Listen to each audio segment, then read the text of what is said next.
በአምሳለ ርግ ወረደ መልአክ ወረደ ሚካኤል ወረደ ነው። ጥምቀት መጽሐፍ ቅዱሳዊ ነው። ኦርቶዶክስ ሁሉን ነገር ከመጽሐፍ ቅዱስ አይደለም የምትወስድ፣ የራሷ ትውፊት አላት የራሷ በመጽሐፍ ቅዱስን እኮ እንጠይቅ ካለን አንተ መጽሐፍ ቅዱስን ማን ያረጋገጠልህ መጽሐፍ ቅዱስ እውነት ስለመሆኑ? እስኪ ይሄን ንገረኝ። መጽሐፍ ቅዱስ እውነት ስለመሆኑ ምንድነው ማረጋገጫው? ሀብትሽ እንኳን ደህና መጣ። ኤርሚ እንኳን ደህና ቆየ። እንኳን ለጥምቀተ ባህል አደረሰ። አታምንበትም? ያው እንኳን አደረሰ ብያለሁ። የኛ ባህላችን ነው፣ የሃይማኖታዊ ባህል ነው። ጥምቀት መጽሐፍ ቅዱሳዊ ነው። ኦርቶዶክስ ሁሉን ነገር ከመጽሐፍ ቅዱስ አይደለም የምትወስድ፣ የራሷ ትውፊት አላት የራሷ በመጽሐፍ ቅዱስም ከዚህ መጽሐፍ ውጭ የተጻፉ ብዙ መጽሐፍቶች አሉ፣ ብዙ ቅዱሳን መጽሐፍቶች አሉ ይላል። ስለዚህ ሁል ጊዜ ከመጽሐፍ ሪፈር ማድረግ የለብንም። አንዳንዱ መጽሐፍቶቻችን መጽሐፍ ቅዱሳዊ ላይሆኑ ይችላሉ፣ ባህሎቻችን ላይሆኑ ይችላሉ። ግን ወይ ሰለብሬት የሃይማኖቱ የሪሊጅኑ እንትን ነው።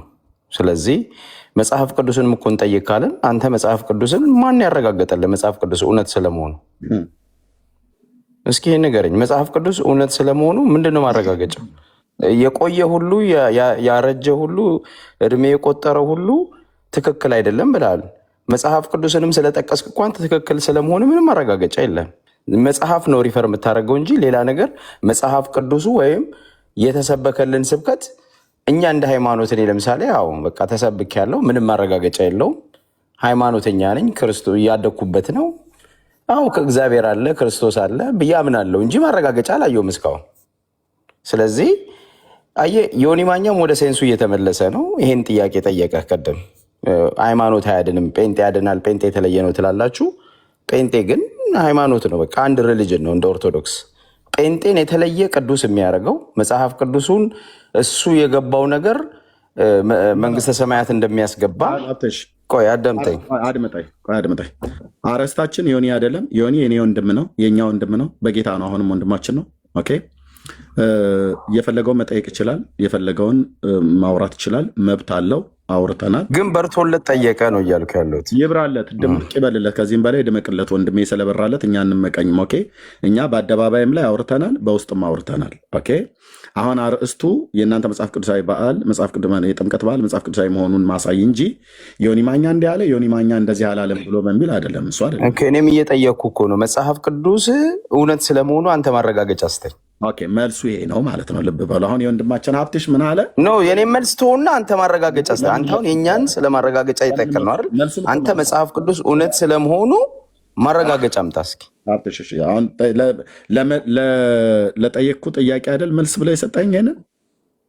ኖ እኔ ጠየቅኩ። ለጠየቀኝ ጥያቄ የእናንተ ከመጽሐፍ ቅዱስ ነው። እኔ ሀብትሽ እየመለስክልኛለሁ።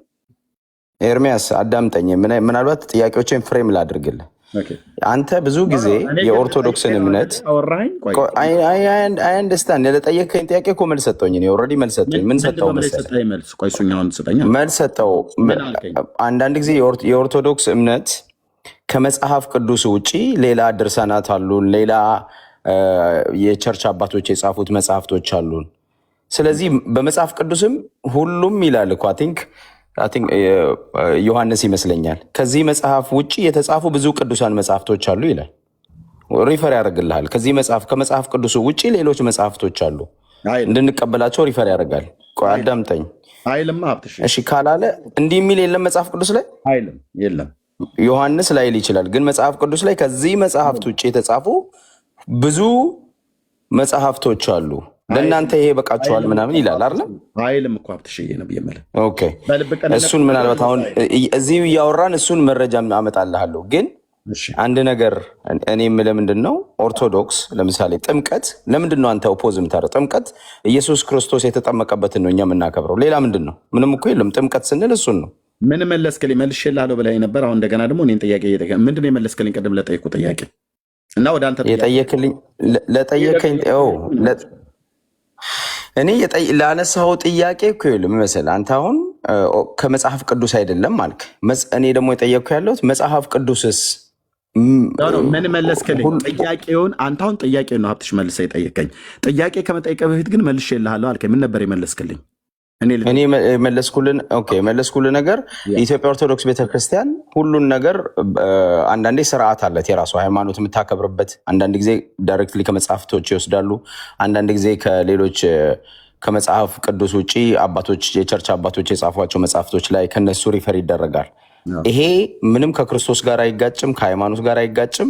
አንተ የምትለው ታቦት መጽሐፍ ቅዱስ ላይ ያለ ነገር ነው። በኦሪት ዘመን ያለ ነገር ነው፣ የተጻፈ ነገር ነው። ሀብትሽ ምን እያልከኝ ነው? ስለዚህ የጥምቀት በዓል መጽሐፍ ቅዱሳዊ አይደለም፣ ከመጽሐፍ ቅዱስ የምናሳየህ የለም፣ ከሌላ መጽሐፍት ነው አላልኩኝም። እኔ እስከማውቀው ድረስ ጥምቀት የምናከብ በእኔ ነው ልጅ እኔ ግን ልምትድ የሆነ ነው ልጅ ነው ያለኝ ሃይማኖት ላይ።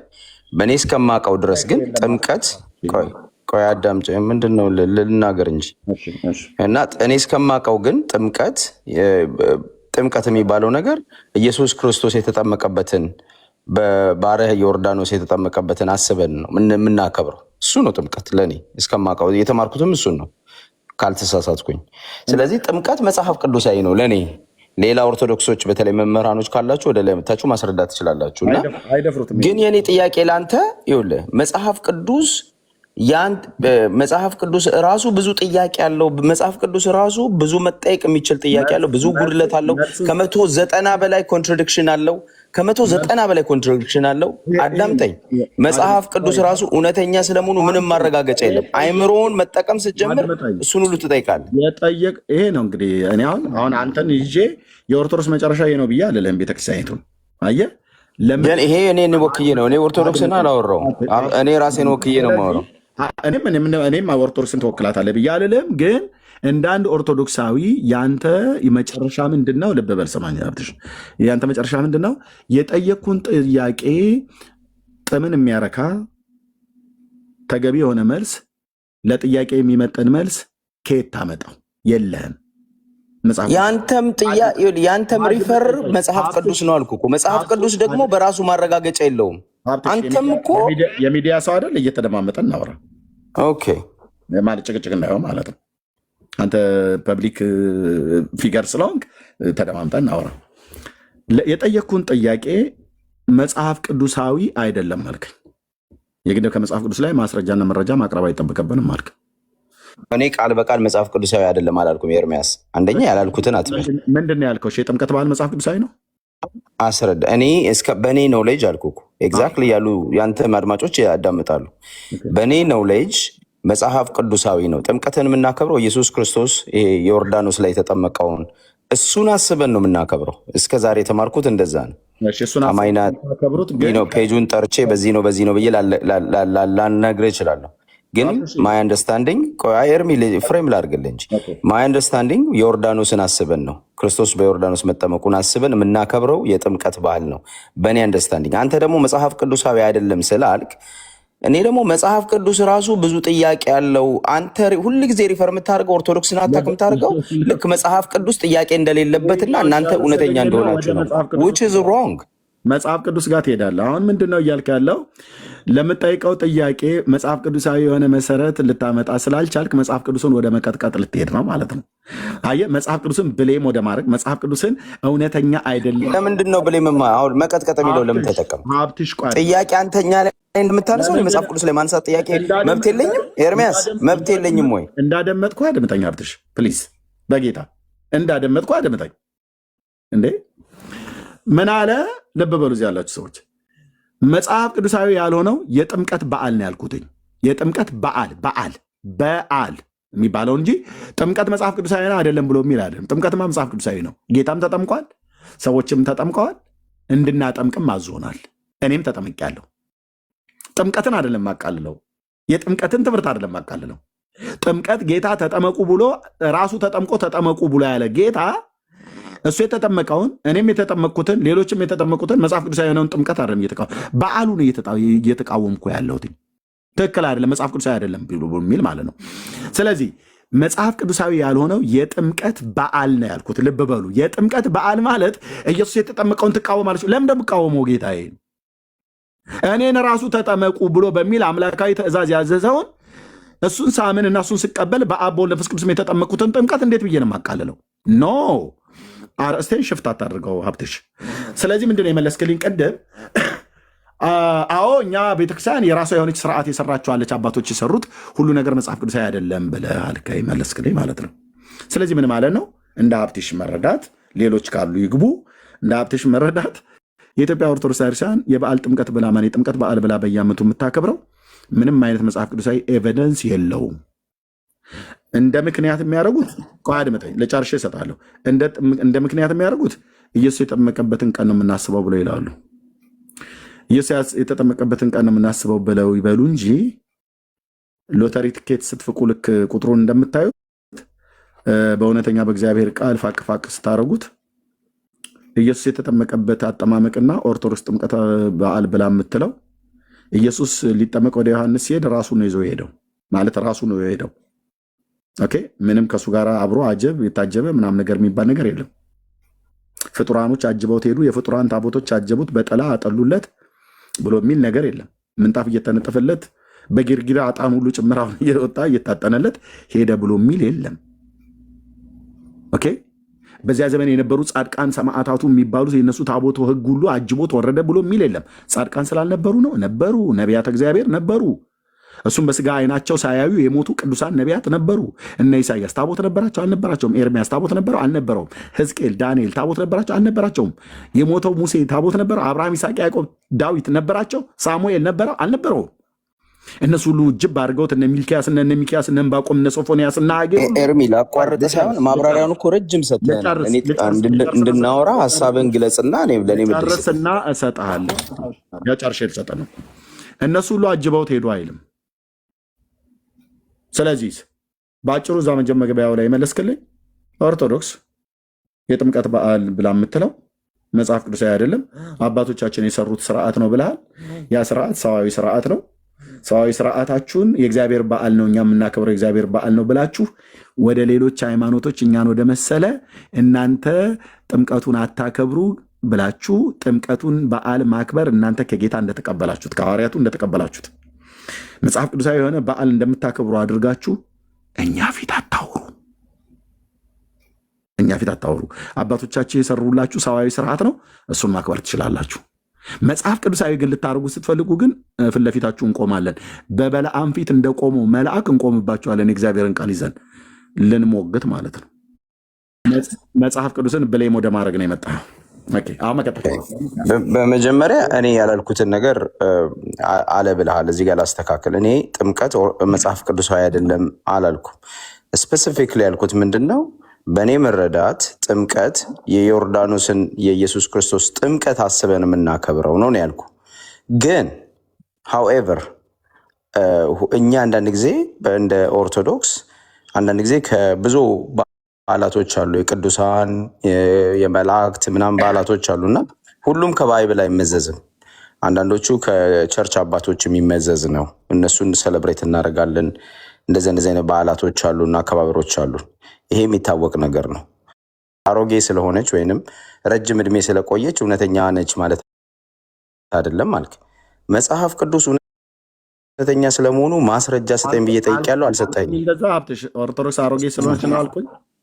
ኦርቶዶክስ አልጠራህም እንጂ የቆየ ነገር አልክ። ስለ ኦርቶዶክስ ነው ሪፈር እያደረግህ ነበር። ያልኩት ምንድነው? በዓላት የሚከበሩ በዓላት እድሜያቸው ምንም የትየለሌ ረጅም ቢሆንም ነው ያልኩት።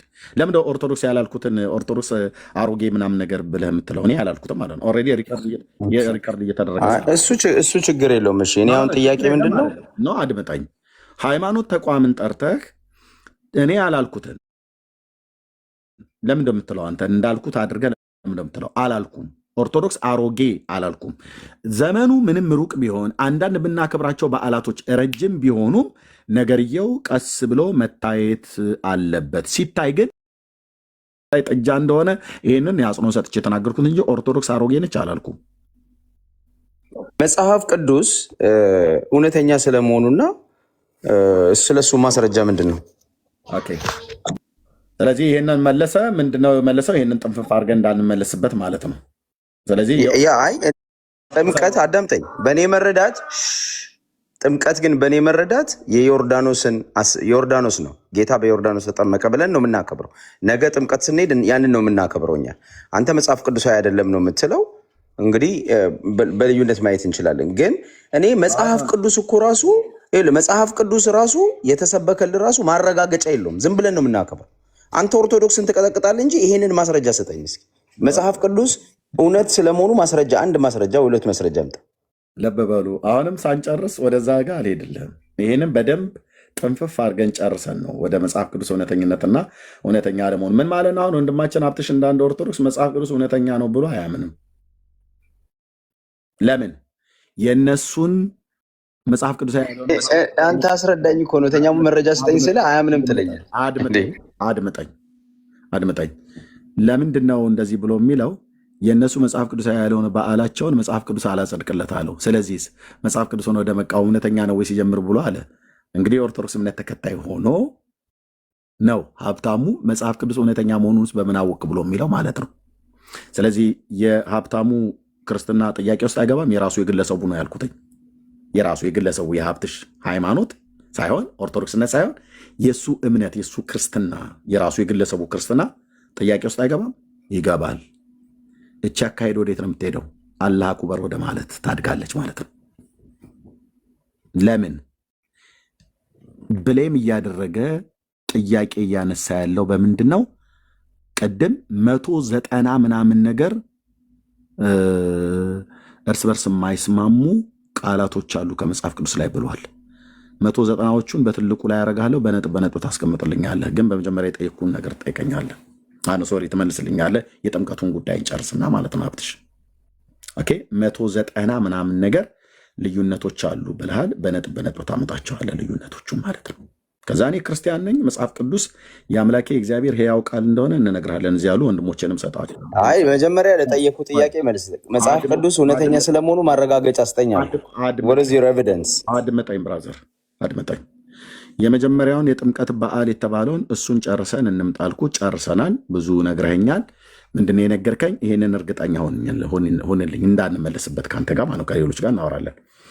የጥምቀት በዓል በመጽሐፍ ቅዱስ ውስጥ እናንተ በዓል ነው ያልኩትኝ። የጌታን ጥምቀት አይደለም ያልኩ። የጌታ ጥምቀትማ ቅድም ተናገርኩኝ። በሉቃስ ወንጌል መጽሐፍ ምዕራፍ 3 ላይ ጌታ እንደተጠመቀ ኦኬ። በማቴዎስ ወንጌል መጽሐፍ ምዕራፍ 3 ላይ በሉቃስም 3 ላይ ጌታ በባሪያው በዮሐንስ በነቢዩ እጅ እንደተጠመቀ በዮርዳኖስ በ30 ዓመቱ በጢባሪዮስ ቄሳር ዘመን እንደተጠመቀ ቅዱሳት መጽሐፍት ይነግሩናል። የታመኑ ቅዱሳት ሐዋርያት የጻፉት ማለት ነው። የት ነው ውጣ ብለሽ ምትዩ? አይወጣም። ሀብትሽ ውጣ ይላሉ እንዴ? አይወጣም። ኦኬ ይሄ ስለዚህ የጌታን ጥምቀት የጌታዬን ጥምቀት አከብራለሁ ማለት የምቀበለው እውነት ነው። በዓሉን በዓል ተብሎ የሚባለውን አይደለም። ጥምቀት ጌታ እንደተጠመቀ መጽሐፍ ቅዱስ ስለሚነግረኝ አዎ ጌታዬ ተጠምቋል በዮሐንስ እጅ ማለት ነው። ተጠምቆ ወዲያውኑ ወደ ምድረ በዳ ሄደ። ለምን? ለጾም። እኛ የኢየሱስ ክርስቶስን ጾም ማነው ጥምቀት ነው የምናከብረው አልከኝ። ኦኬ ዛሬ ምንድነው? ጥር 10 ምን የሆነበት? ጌታ የተጠመቀበት። ስታስቡ ቀኑን ነው የምታስቡት። ለበዓሉ ግን ይዛችሁት የምትወጡት ግን በሙሉ በምድሪቱ ላይ ያሉ ታቦታት የሚባሉ በፍጡር ስም የተቀረጹ በሙሉ አንድም የሚቀር የለም። እነሱ ወደ ጃልሜዳ ይሄዳሉ። እነ አርሴማ፣ እነ እማሆይ ወለተ ጊዮርጊስ፣ እነ ተክለ ሃይማኖት፣ አቦ ጊዮርጊስ ከተማ ምናምን ነገር የሚባሉት በሙሉ ይሄዳሉ። ሄደውም አይጠመቁ። ውሃው ሲገቡ አላየናቸው። ምን ሊያደርጉ ነው የሚሄዱት? ሊናፈሱ ነው ወይስ ሊጠመቁ? ይህን ስርዓት ከየት አመጣችሁት? በክርስቶስ ቤተክርስቲያን ታሪክ ውስጥ እንደዚህ ያደረገ ማን ነበረ? የትኛው የመጽሐፍ ቅዱስ ክፍል ላይ ተጽፏል? የኔ ጥያቄ ነበር። የምስኪኑ የኤርምያስ ጥያቄ ነበር።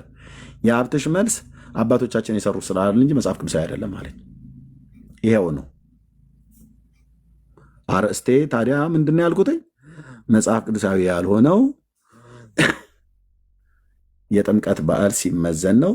ሲመዘን ምን ሆኖ ተገኘ? አባቶቻቸው የሰሩት ስርዓት እንጂ መጽሐፍ ቅዱሳዊ አይደለም። ሀብትሽ ገና ከመግቢያው ላይ ነው የገደለው። እኔ እኮ ዝም ብሎ ነገሩን አራዘምኩት እንጂ ይህንን በዓሉን መጽሐፍ ቅዱስ ሊያጸድቅለት አልቻለም። ስለዚህ መጽሐፍ ቅዱስ ራሱ እውነተኛ አንተ ኦርቶዶክስን ሁሉ ቀን መጽሐፍ ቅዱሳዊ መረጃ አምጪ እያልካት ፈትረህ የምትይዘን ራሱ አንተ የምትታመንበት መጽሐፍ ቅዱስ እውነተኛ መሆኑን ሚያስ ሁሉ እኮ ማብራራት አያስፈልግም። እኔ የጠየቅኩት ሲምፕል ጥያቄ ነው። አድምጠኝ ጨርሻለሁ። እና ይሄ ጥያቄ ለጠየቅኩት ሲምፕል ጥያቄ መልስ የለህም ማለት ነው። መልስ የለህም። አድምጠኝ አብትሽ አድምጠኝ። ቴንክ ዩ። ይሄንን በዓሉን ይሄንን የሚለውን መጽሐፍ ቅዱሳዊ ያልሆነውን የጥምቀትን በዓል ብሉይ ኪዳንና አዲስ ኪዳን እስትንፋሰ እግዚአብሔር ያለበት መጽሐፍ ቅዱስ ሊመሰክርለት አልቻለም። መጽሐፍ ቅዱስ ብሉይና አዲስ ኪዳን በተለይ አዲስ ኪዳን መጽሐፍት የሚመሰክረው የጌታ የኢየሱስ ክርስቶስን ጥምቀት መጠመቁን በዮሐንስ እጅ በዮርዳኖስ መጠመቁን ይነግረናል። የሌሎቹንም ቅዱሳት ሐዋርያት ለምሳሌ እንደ ቅዱስ ጳውሎስ ሌሎቹ ሐዋርያት እንኳን አይደለም እንደ ሐዋርያው ጳውሎስ አይነት በደማስቆ እንደተጠመቀ እና ሌሎችም ቤተሰቦች እንደተጠመቁ የሊዲያ ቤተሰብ እንደተጠመቀ፣ የቆሮንስ ቤተሰብ እንደተጠመቀ፣ የወህኒው ጠባቂ ቤተሰብ እንደተጠመቀ፣ የእነ እስጢፋኖስ ቤተሰብ እንደተጠመቀ ይነግረናል ማለት ነው። ከዚህ ውጭ የጥምቀት በዓል ኦርቶዶክስ ብላ የምትለው መጽሐፍ ቅዱስ አይነግረንም። ስለዚህ ሀብትሽ መጽሐፍ ቅዱስ ብሉይና አዲስ ኪዳን እያልክ እየጠቀስክ ኦርቶዶክስን እንደዚህ ፈትረ ይዛል። ስለዚህ አንተ ራሱ የምትኮራበት መጽሐፍ ቅዱስ ብለህ የምትለው እሱ እውነተኛ መሆኑን ከየት ነው ማስረጃ ያለህ አለ። ስለዚህ የሀብታሙ ክርስትና የራሱ የግለሰቡ ክርስትና ጥያቄ ውስጥ ይገባል። መጽሐፍ ቅዱስ የጠራ ከወርቅ ከብር ይልቅ የነጠረ የእግዚአብሔር ቃል መሆኑን አያምንም ማለት ነው። የግለሰብ ግን ክርስቲያን ነው፣ የኦርቶዶክስ ክርስቲያን ነው ብሎ የሚል ማለት ነው። እኔን ያለማመን ትሆና መልሱን ስጠኝ እንዴ። አድምጠኝ። ምን እሰጥሃለሁ? ገና ትጠይቃለህ። 190ውን ልዩነት አምጣ እና ልመልስላ እየጠየቅኩ ትልቁ ላይ አድርጌያለሁ። ጋይድ 190 ልዩነት መጀመሪያ አየሁ። ምን መሰለህ፣ ለምንድን ነው ኤርሚያስ እንደዚህ የምታደርገው? ይሄ ታክቲክን ተወው፣ እኔ ጋር አይሰራም። አዳምጠኝ ኤርሚ። አሁን ኮንቨርሴሽን ነው ዲያሎግ ነው። አዳምጠኝ። የተደማመጥን እኮ እኔ ብዙ አዳምጥኩ አይደለ? አንተም እድል ስጥና አዳምጥ። እኔ እያንዳንዱን ኮንትራዲክሽን በቁጥር እሰጥሃለሁ፣ ችግር የለውም። እሱ አይደለም አም ሄር ዊዝ ዩ፣ እሱ አይደለም ጥያቄ። እኔ መጀመሪያ ለአንተ የጠየቅኩ ጥያቄ አለ፣ እኔ መለስኩልህ እኮ። እኔ በእኔ ነው ልጅ ጥምቀት የምናከብረው ዮርዳኖስ ክርስቶስ የተጠመቀበትን ነው ብለና አስበን ነው የምናከብረው። ይሄን የኦርቶዶክስ ልጆች ያውቃሉ። አንተ አይደለም ብለህ ገፍተህ ታውጠዋለህ፣ መብት ነው። የፈለግከውን በላ። አንተ ስላልክ ሃይማኖቱን የሚቀየር የለም፣ አስተሳሰቡን የሚቀየር ሰው የለም። ያው 24/7 ኦርቶዶክስን አታክ ማድረግ የእናንተ ሃይማኖት ትክክለኛ ስለመሆኑ ማረጋገጫ የለውም። ስለዚህ እኔ እየጠየቅኩ ያለሁት አንተም የምታምነው እኔም የማምነው ማረጋገጫ በሌለው ነገር ነው። እኔ በክርስቶስ አምናለሁ፣ እኔ በእግዚአብሔር አምናለሁ፣ ቢኖርም ባይኖርም ማረጋገጫ ግን የለውም። እኔ አይምሮ አለኝ፣ ገባ? በአይምሮ ይጠቀማለሁ፣ ገብቷል? አይምሮዬን እጠቀማለሁ፣ አነባለሁ፣ እጠይቃለሁ። በዛ መሰረት አንተ የምትኩራራበትና ኦርቶዶክስን ሀመር የምታደርግበት መጽሐፍ ቅዱስ ራሱ ማረጋገጫ የለውም። እውነት ስለመሆኑ ምንም ነገር የለም። ዓለም ላይ ያለ ሃይማኖት በሙሉ እስላም በለው ኦርቶዶክስ በለው አንዳቸውም እውነት የላችሁ ወይም ማረጋገጫ የላችሁ፣ የተጨበጠ ማረጋገጫ የላችሁ።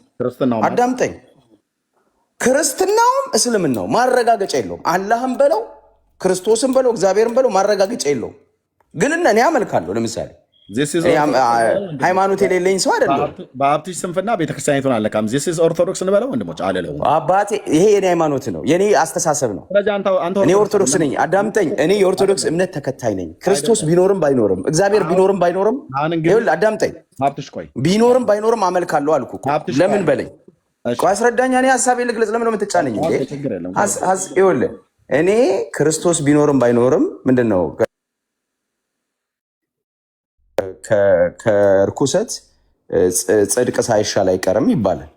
በቃ እግዚአብሔር ኖረም አልኖረም ያደግኩበት ነው፣ ካልቸሬም ነው፣ ሃይማኖቴም ነው፣ እከተለዋለሁ። ችግር የለውም። እግዚአብሔር ኖረም አልኖረም ግን አይምሮ አለኝ፣ ጌታ ይፈጠረልኝ እና እጠይቃለሁ።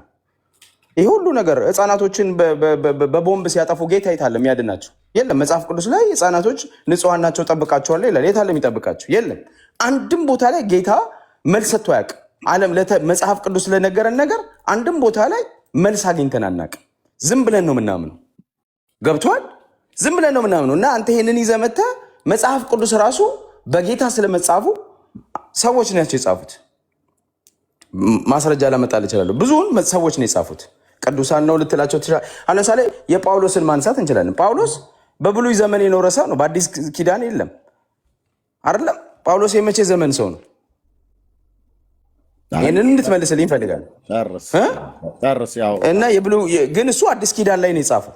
ስለዚህ መጽሐፍ ቅዱሱ ራሱ ለጀትመስ የለውም፣ እርስ በራሱ ይጋጫል። ኢንፎርሜሽኑ ምንም ማረጋገጫ የለው። ስለዚህ ዝም ብለን የምናምነው ነገር ነው፣ እንደ ሃይማኖት የተሰበክነውን እንጂ አንተ እንደምትለው መጽሐፍ ቅዱስ ማረጋገጫ ኖሮት የተለየ ሆኖ ከኦርቶዶክስ የተለየ ሆኖ አንተ የበላይ ይሄ የምንድን ነው የሞራል የበላይነት ይዘ እውቀት ይዘ እኛ እውቀት የሌለን እኛ ምንድን ነው አዳምጠኝ። እኔ ኦርቶዶክስ ነኝ አልኩህ። ኦርቶዶክስ ከሆንክ መጀመሪያ ኦርቶዶክስ ነኝ፣ ግን እውነቱን እነግርሃለሁ። መጽሐፍ ቅዱስም ሆነ እስልምናም ሆነ ማረጋገጫ የለውም። እኔን አዳምጠኛ።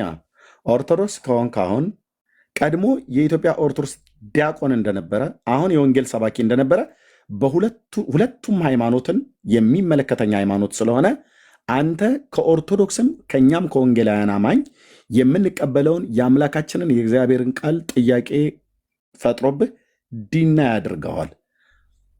ትልቁ ላይ እኔ ጥያቄ ፈጥሮብሃል። በቃ አሁን ማረጋገጫ የለኝም። ስጠኝ ማረጋገጫ። ለምንድን ነው እኩል የምታወራው? ሀብትሽ ጥያቄውን አድመጠኝ። ሉተር ከካቶሊክ ቤተክርስቲያን ሲወጣ ያወጣቸው ስህተቶች አሉ። የካቶሊክን ቤተክርስቲያን ነቅሶ ማለት ነው። ኦኬ። እና በከተማይቱ ግድግዳ ላይ የለጠፈበት አለ። አንተ ቅድም አልከኝ መጽሐፍ ቅዱስ ራሱ እውነተኛ ለመሆኑ ምን ማረጋገጫ አለህ? 190 ስህተት አለው ብላል። ትልቁ ላይ አድርግ ያለው 190ዎቹ ስህተት አሳየኝ። መጀመሪያ እኔ ያለውን ስህተት ከመግለጼ በፊት አንተ ማስረጃ ስጠኝ ብያለሁ። ኤርሚያስ እኔ እዚሁ ነኝ ያለሁት፣ እሰጥሃለሁ ማስረጃ። አድመጠኝ፣ እየተደማመጠ እኔ የመጽሐፍ ቅዱስ ኮንትራዲክሽን አንድ በአንድ ገልጽልሃለሁ የምትሰማኝ ከሆነ። እየተደማመጠን አድመጠኝ፣ እየተደማመጠን 190 ስህተት መጽሐፍ ቅዱስ አለበት ብለህ የምትለውን የኢትዮጵያ ኦርቶዶክስ ቤተክርስቲያን የምትቀበለውንም 80 ያህዱን ከፈለግ ራሱ ዲትሮካኖኒካል የብሉይ ኪዳን ተጨማሪ መጽሐፍትን ኦርቶዶክስ የምትቀበለውን የ15ቱንም ጭምር ከመጽሐፈ ሄኖክ ከኩፋሌ ከሲራክም ሁሉ አምጥተህ እርስ በርስ የሚጣላበትን ሁሉ ጭምር ከ190ው ቢያንስ 9ኙን እስኪያሳየኝ፣ ሌላውን ቶ 9ኙን ስህተት አሳየኝ። ትልቁ ላይ አድርግ ያለው በዚህ መሰረት መጽሐፍ እርስ በርስ ስለሚጣላ አልቀበለውም ብለህ ያልክበትን ነገር እነዛን ጥቅሶች አንብብና እንዴት እንደተጣለ ሁለቱን አንተ አንብበህ እያሳየህን ስህተቱ ያሳየና ከዛ ጥያቄ ትጠይቀናለህ ማለት ነው። ጋይድ ኤርሚ ላይክ አሰይድ እኔ የመጽሐፍ ቅዱስ ኮንትራዲክሽንን ለማሳየትና የምችለውን ለምሳሌ ከ192ቱንም ማሳየት እዚህ ሰዓት አይኖርም። አንተም የምትቀመጥ አይመስለኝም እኮ 9ኙን ብለኸኛል። እኔ 9ኙን አሳይሃለሁ፣ ችግር የለውም። ቢፎር ዳት ግን አዳምጠኝ። እሱን ከማድረጌ በፊት ግን እኔ I want you to explain to me, or I want you to give me evidence that Bible is true. Okay? Give me the evidence. Give me the evidence. በመጀመሪያ አሳየና እኔ አምላክ ያንተ እኔ ለጠየቁ ጥያቄ መጀመሪያ መልስ ሰጠኝ። አንተ መልስ ሰጠኝና እኔ ከዛ ወደ ኮንትራዲክሽን ወስደሃለሁ። እርስ በርስ ይጣላል ብለህ ያልከው መጽሐፍ ቅዱስን ላለማመን እርስ በርስ ይጣላል ብለህ ያልከውን ጥቅስ አሳየንና እኔ ጥቅስ አውጣልሃለሁ። ዋይ ለምንድን ነው ጃምፕ የምታደርገው? እንደዚህ ከሆነ ምንም ለምንድን ነው የምትሄደው? ኤርሚያስ ለምን ጃምፕ ታደርጋለህ? እኔ የጠየኩን ጥያቄ እኮ ጠየቀኝ። ለምሳሌ ስለ ታቦት ጠየቀኝ አይደለም? ስለ ጥምቀት ጠየቀኝ። ልስንትሜ በቃ ሚዩት ላደርግ ልገደድ ነው። እንደዚህ አይነት ወሬ የለም። አየህ፣ በጩኸት ተጫጩኸህ ምንም መጽሐፍ ቅዱሳዊ ኤቪደንስ ሳይኖርህ ታሪክ ሳታቅ የኢትዮጵያ ኦርቶዶክስ ተዋሕዶ ቤተክርስቲያን ሳታቅ አንተ ቆንጅዬ ኤቲስት ሆነ ሳለህ ኦርቶዶክስ ነኝ ስም መለጠፍ እኮ መለጠፍ እኮ እውቀት አይደለም። እኔ እኮ ሀብታሙ ለምንድን ነው የማታደምጠው? አንተ የሚዲያ ሰው አይደለ እንዴ? አዳመጥኩ አይደል? አዳምጠኝ። እንደ ሕፃን ልጅ አዳምጠኝ ልልህ አልችልም። አድምጠኝ። እዚህ ቤት ሌሎቹ የማይደፍሩበት ጮኻችሁ ለፍልፋችሁ እንጂ ብትወጡ በመረጃ አታወራም። እኔ አሁን እንዳንድ እኩል አታውራ። አድምጠኝ። አንዴ ነግረኛል አደለ? አዳምጠኝ ፕሊስ። እንዴ ሶሻል ሚዲያ ላይ ስታወራ አይደል ብትለው ስለ ፖለቲካ ማለት ነው። አዳምጠኝ ማለት እንደዚህ 3 4 አዳምጠኝ ማለት አለብኝ? አንተን ያልጨርስከው ሰማሁ እኮ ያልጨርስከው ካለ ላስጨርስህ አውራ። ሀብትሽ ይኸው አውራ፣ የምታወራው ነገር ካለ። ኤርሚያስ በመጀመሪያ ደረጃ እኔ በመሀል የምገባው ለምን መሰለ? አንደኛ እኔ በማወራበት ሰዓት በላይ ላይ አንተ ታወራና በጣም ትጫናለህ፣ ረጅም ሰዓት ትወስዳለህ። እኔ ለዛ ነው ማይኬን የምከፍተው እንጂ እየተደማመጥን እንድናወራ እፈልጋለሁ። እሱን ስርዓቱን ሳይገባኝ ቀርቶ አይደለም። ቆይ ልጠይቅ ኤርሚያስ፣ እኔ ያልኩ ምንድን ነው? ስለ ጥምቀት አወራን። ጥምቀት በእኔ እምነት ወይንም እኔ በተረዳውበት ልክ እንዳልኩ በእኔ አረዳድ መጽሐፍ ቅዱሳዊ ነው። የዮርዳኖስን የክርስቶስን ጥምቀት ቤተክርስቲያን አስባ የምናደርገው የጥምቀት በዓል ነው የምናከብረው አልኩ። ቆይ አይደለም እሱ መጽሐፍ ቅዱሳዊ አይደለም ብለዋል ብለህ ቅድም ፍሬም ስታደርግ ነበር። አወዝ ሮንግ መጀመሪያ ገባ። እሺ እሱን አስተካከልን። በመጽሐፍ ቅዱሳዊ ነው እኛ በኢትዮጵያ ኦርቶዶክስ ቤተክርስቲያን ጥምቀት የሚከበረው የዮርዳኖስ ጥምቀተ ባህር በክርስቶስ ኢየሱስ ክርስቶስ በዮሐንስ የተጠመቀውን አስበን ነው የምናከብረው። መጽሐፍ ቅዱሳዊ ነው ባይዘው። አንተ ኦርቶዶክስ አሁን አንተ እንደዚህ ስርዓቱ እጣን ለምን አከበሩ፣ እጣን ለምን አወጡ፣ በመጽሐፍ ቅዱስ እጣን የለም ምናምን ዝርዝር ውስጥ ትገባል። አዳምጠኛ። አንተ እኮ ነው የማታዳምጠው፣ እያወራ ነው በመሀል። ክርስቶስ በዮርዳኖስ እንደተጠመቀ ነው አይደለ? እየመለስክልኝ ስለሆነ ክርስቶስ በዮርዳኖስ እንደተጠመቀ ነው አይደለ? አምናችሁ በዓሉን የምታከብሩት? የስ ክርስቶስ በዮርዳኖስ እንደተጠመቀ ማን ነገረህ አንተ? ቤተክርስቲያን ኬት አምታ ነገረችን? መጽሐፍ ቅዱሳዊ ነው። ዮሐንስ ክርስቶስ እንዳጠመቀው መጽሐፍ ቅዱሳዊ ነው አይደለ? እዚህ ብሌም የምታደርገው እዚህ የምትተቸው መጽሐፍ ቅዱስ ምስክርህ ነው ማለት ነው ኢየሱስ እንደተጠመቀ። ኦ ማይ ገነስ እኔ እንዴት በምን ቋንቋ ላስረዳ? ኤርሚያስ can you just listen to me? እኔ ያልኩህን ግን አዳምጠኝ መጀመሪያ። go ገላገልከን ኤርሚ። ገላገልከን። አባቶችን ሊጠይቅ ኤርሚ እንዲህ ነው። አየህ እንዲህ ክርስቶስ በዮርዳኖስ እንደተጠመቀ ማን ነገረ? ቤተክርስቲያን ኬት አምጣ ነገረች? ከመጽሐፍ ቅዱስ። መጽሐፍ ቅዱስ እውነተኛ እንደሆነ ግን ንገረኝ ይላል። አንተ ኦርቶዶክስን አትወክላትም። ኦኬ፣ አትወክላትም። ቆንጅዬ ኤቲስት ነህ ማለት ነው። ለምን? የእግዚአብሔርን የአምላክህን ቃል እዚህ አምናለሁ ብለህ እንደ ዋቢ አድርገህ ትጠቅሳለህ። ክርስቶስ እንደተጠመቀ ማን ነገረ ብዬ ስልህ መጽሐፍ ቅዱስ ማን? ቤተክርስቲያን ኬት አመጣቸው? ከመጽሐፍ ቅዱስ። መጽሐፍ ቅዱስ ዋቢ አድርገህ ጠቀስክልኝ። ዋቢ አድርገህ የጠቀስከውን መጽሐፍ ቅዱስ ግን እውነተኛ መሆኑን ማን ነገረህ? 190 አለኝ። ከ199 ያሳይ ብዬ ስልህ አጠረህ። እስር ያለ የወዳደቀ ወረቀት ማገላበጥ ጀመርክ። መጽሐፍ ግን መረጃ ማምጣት አትችልም። ለዚህ ነው በስሜት ትገባላችሁ። ይሄን ቤት አትደፍሩትም ብዬ ስልህ በመረጃ ነው። አትደፍሩትም። በእውቀት የሚወራበት ቤት ነው። እዚህ የሚገቡ ወንድሞቼ በሙሉ በእውቀት የሚያወሩበት ነው። ቀጥዬ ለሰሙ ልሰጥህ ነበር፣ ያንገላታ ነበር አልኩ። የቅዱሳት መጽሐፍ ጤነኝነትና እውነተኛ መሆንና አለመሆን ብሎ በሚል ወይ ለጆ ወይ ለሰሙ ልሰጠው ነበረ። ግን በማድመጥ ላይ የተመሰረተ ነገር አደምታወራው። የኦርቶዶክስ እምነት ተከታይ ነህ ብለህ ኦርቶዶክስ ተዋሕዶ ቤተክርስቲያን መጽሐፍ ቅዱስ የእግዚአብሔር ቃል መሆኑን ማን ነገራችሁ ብላ ለየትኛው ምዕመን ሆነ የምታስተምረው? አታስተምርም። በክርስቶስ ኢየሱስ የዘላለም ሕይወት ለማግኘት ስላስወጣችን ስለወጣን ቤተክርስቲያኒቱ ግን የምታስተምረውን የማናቅ ሰዎች አይደለም። አታስተምርም። የአምላክ የእግዚአብሔር ቃል ላይ ሰው ሁሉ ጥያቄ እንዲፈጥርበት እውነተኛ መሆኑን ማን ነገራችሁ? ይሄ እስላሞች የሚጠይቁት ጥያቄ ነው። ኤቲስቶች የሚጠይቁት ጥያቄ ነው። ሀብትሽ ደግሞ አሜሪካ ሀገር ነው ያለው።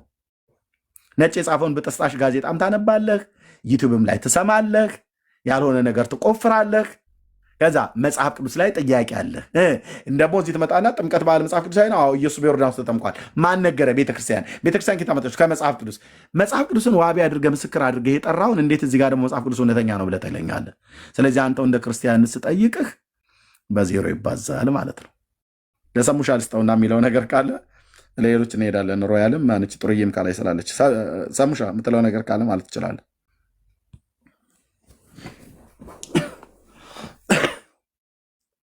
ጥሩ ቦታ ከሆንክ ወንድሜ ሰሙ፣ ካልቻልክ ችግር የለውም።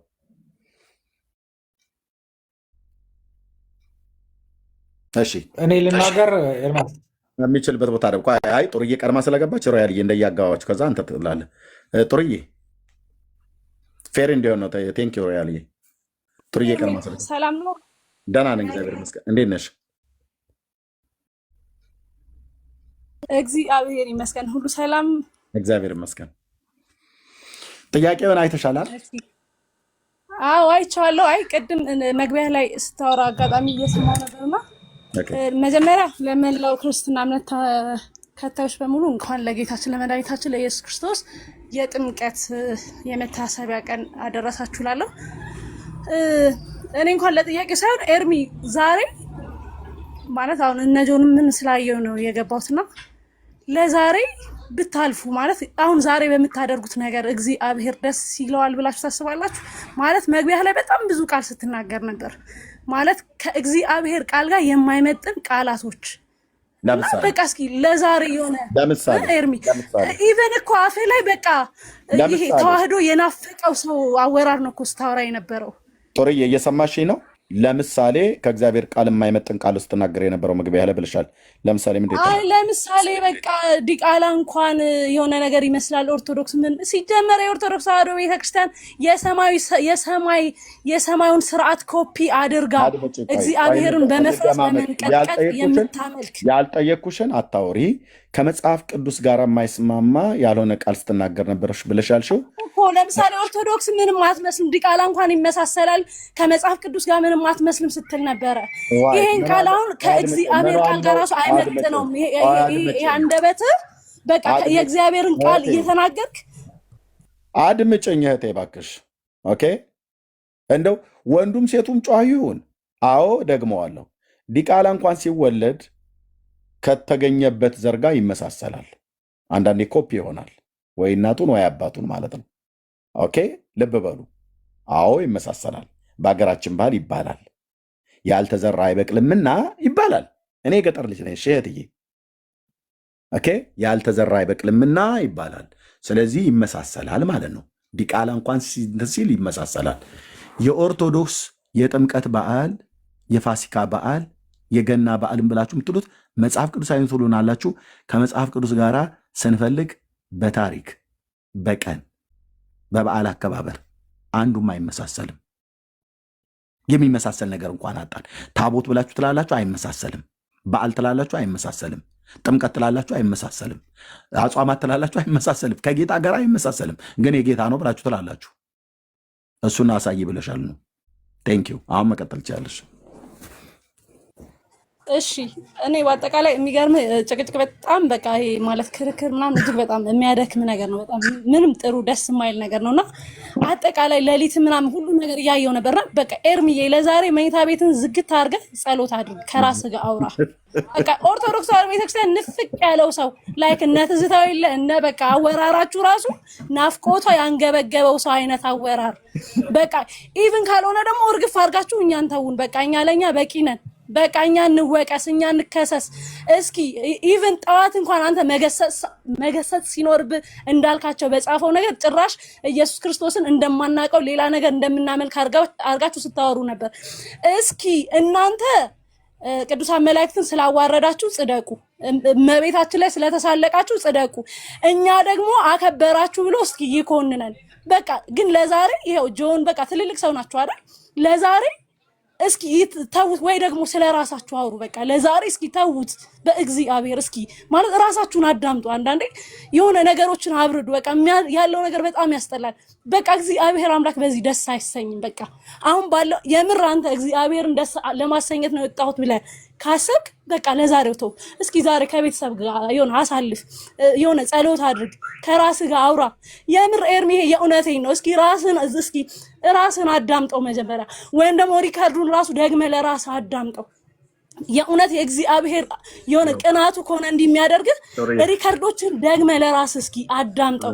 የእውነት አምላክ በዚህ ደስ ይሰኛል። ቢኒ ሚዩት አድርግ። ሰዓት ተሰጥቶኝ ነው። ቆይ ዝም ብለሽ ወንድምነት ቆይ እሰጥሃለሁ። አድምጭኝ ቆይ አንዴ ጦርዬ፣ ከዛ ለወንድምነት ለቢኒ እሰጥሻለሁ። እሺ አሁን አንቺ አልሽውን እሺ እንተው በቃ ይሄን ሰዓትን ሳልጨርስ ነው ሰተኝ ነው እኮ ቢኒ እንድታወሪ ነው ለአንቺ እሰጥሻለሁ። እሺ የአንቺን ምክር እንዳልሽው እስቲ እንቀበልና እሺ እንተው ይሄን አረስት። አንድ ጥያቄ እስቲ ብቻ መልሽልኝ። ዛሬ አንቺ ዘማሪ አይደለሽ? በሰንበት ትምህርት ቤት ዘምር የለ በአምሳለ ርግብ በሚለው መዝሙር ዘምሪው። እዚህ ፈቀድኩልሽ እኔ አሁን በአምሳለ ርግብ ወረደ መንፈስ ቅዱስ ብዬ ልዘምርልህ ወይስ በአምሳለ ርግብ ወረደ መልአክ ወረደ ብዬ ልዘምርልህ? ቤተክርስቲያኒቱ የምትዘምረውን ዘምር። በአምሳለ ርግብ አሜን ይውረድ መልአክ ወረደ። በአምሳለ ርግብ ወረደ መልአክ ወረደ ወረደ ወረደ ሚካኤል ወረደ። እንደዚህ እንድል ነው የፈለከው ወይስ በአምሳለ ርግብ መንፈስ ቅዱስ ወረደ እንድል ነው የፈለከው? እኔ ያልኩሽን ልብ ብለሽ ስሚኝ። መዝሙሩን በትክክል ዘምሪውን ያልኩሽ ፈቀድኩልሽ እኮ። በዚህ ቤት እንደዚህ አይነት ለፍጡር እና የማይገባ መዝሙር አይዘመርም ነበር፣ ግን ፈቀድኩልሽ። ግን ዘምሪው። አንቺ ሰንበት ተማሪ አይደልሽ? ዘምሪው እስኪ። ምንድን ነው ያልሽው? ዛሬ ከምዘምሩት መዝሙር ማለት ነው። በኋላ ከበሮሽን ይዘሽ መዝሙር ልዘምርልህ። ሄደ ኢየሱስ ሄደ ኢየሱስ። የጠየኩሽን ስሚኝ። አርዕስት ሰጥቼሻለሁ። በአምሳለ ርግብ ብሎ የሚለው መዝሙር እኮ እየነገርኩህ ነው። የልደት መዝሙር የሚዘመረው ካልሆነ እታች ላወርድሽ ልገደር ነው። ኦኬ ያልኩሽ በአምሳለ ርግብ ወረደ ብሎ የሚለውን እስኪ ዘምሪው አልኩሽ። ኦኬ ጫጫታ እንዳይፈጠር ርግብ ወረደ መንፈስ ቅዱስ በአምሳለ ርግብ ወረደ መንፈስ ቅዱስ ወረደ ወረደ ወረደ ወረደ መንፈስ ቅዱስ ወረደ። ያው ደስ አለ። እንደዛ ብላ ነው የምትዘምረው ቤተክርስቲያኒቱ። አንቺ በዚህ እንትን ደግሞ የመላእክቱ ይዘምራል። ሜት አድርጊ አንቺ ውሸታም። ቤተክርስቲያኒቱ እንደዚህ ብላ የምትዘምረው እኔ ከፍተዋለሁ። አሁን አንቺ ቆንጅዬ ውሸታም፣ እኔ ዲያቆኑ ፊት ነው የምትዋሽው።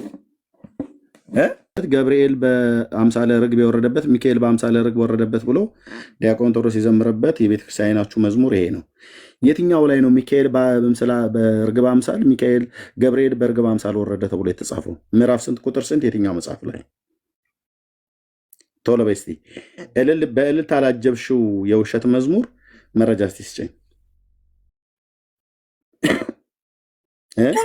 ምን ችግር አለው? ሲጀመር መላእክት እኮ በሰውም ተመስለው ወርዷል። እንኳን በርግብ ምን ይደንቃል እንዴ?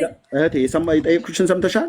ሚካኤል በርግብ አምሳል የወረደበትን የመጽሐፍ ቅዱስ መረጃ ስጭኝ። ገብርኤል በርግብ አምሳል የወረደበትን በእርግብ አምሳል ሚካኤል ወረደ፣ በእርግብ አምሳል ገብርኤል ወረደ ብሎ ከብሉይ ኪዳን ነቢያት ትንቢት የተናገረ ከአዲስ ኪዳን ነቢያት ሐዋርያት የጻፈ መጽሐፍ ቅዱሳዊ መረጃ ስጭኝ ነው ያልኩሽ። በእልልታ መጽሐፍ ቅዱስ ብቻ የማምጣት ግዴታ የለብኝም። ምክንያቱም እኔ ኦርቶዶክሳዊ ነኝ፣ ትውፊትን ትቀበላለሁ። የመጽሐፍ ቅዱስ ጥቅስ የማቅረብ ግዴታ የለብኝም። ኦርቶዶክስ ማለት ይሄ ነው ማለት። ትምህርታችሁም መዝሙራችሁም በዓላችሁም በመጽሐፍ ቅዱስ ሲመዘን ዜሮ።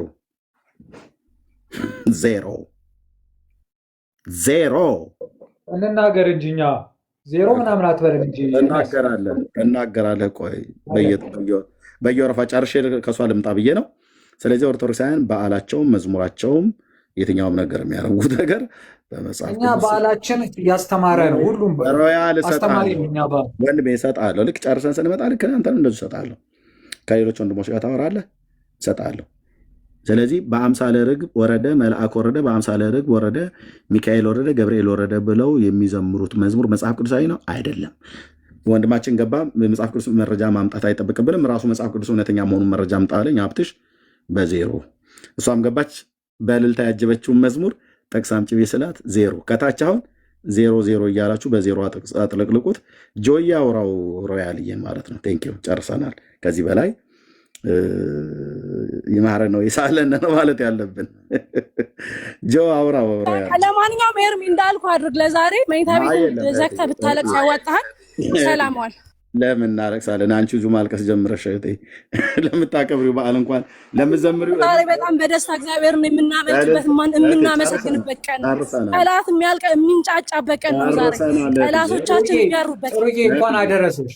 ጨርሰናል። ጫጫታው እዚሁ ጀመረ። ጠላት እኮ እየተንጫጫ መሆነ ማ እየተንጫጫ እንደሆነ እኮ እያየን ነው። አንጫጩ ማነው ተንጫጩ ማ እንደሆነ እያየን ነው።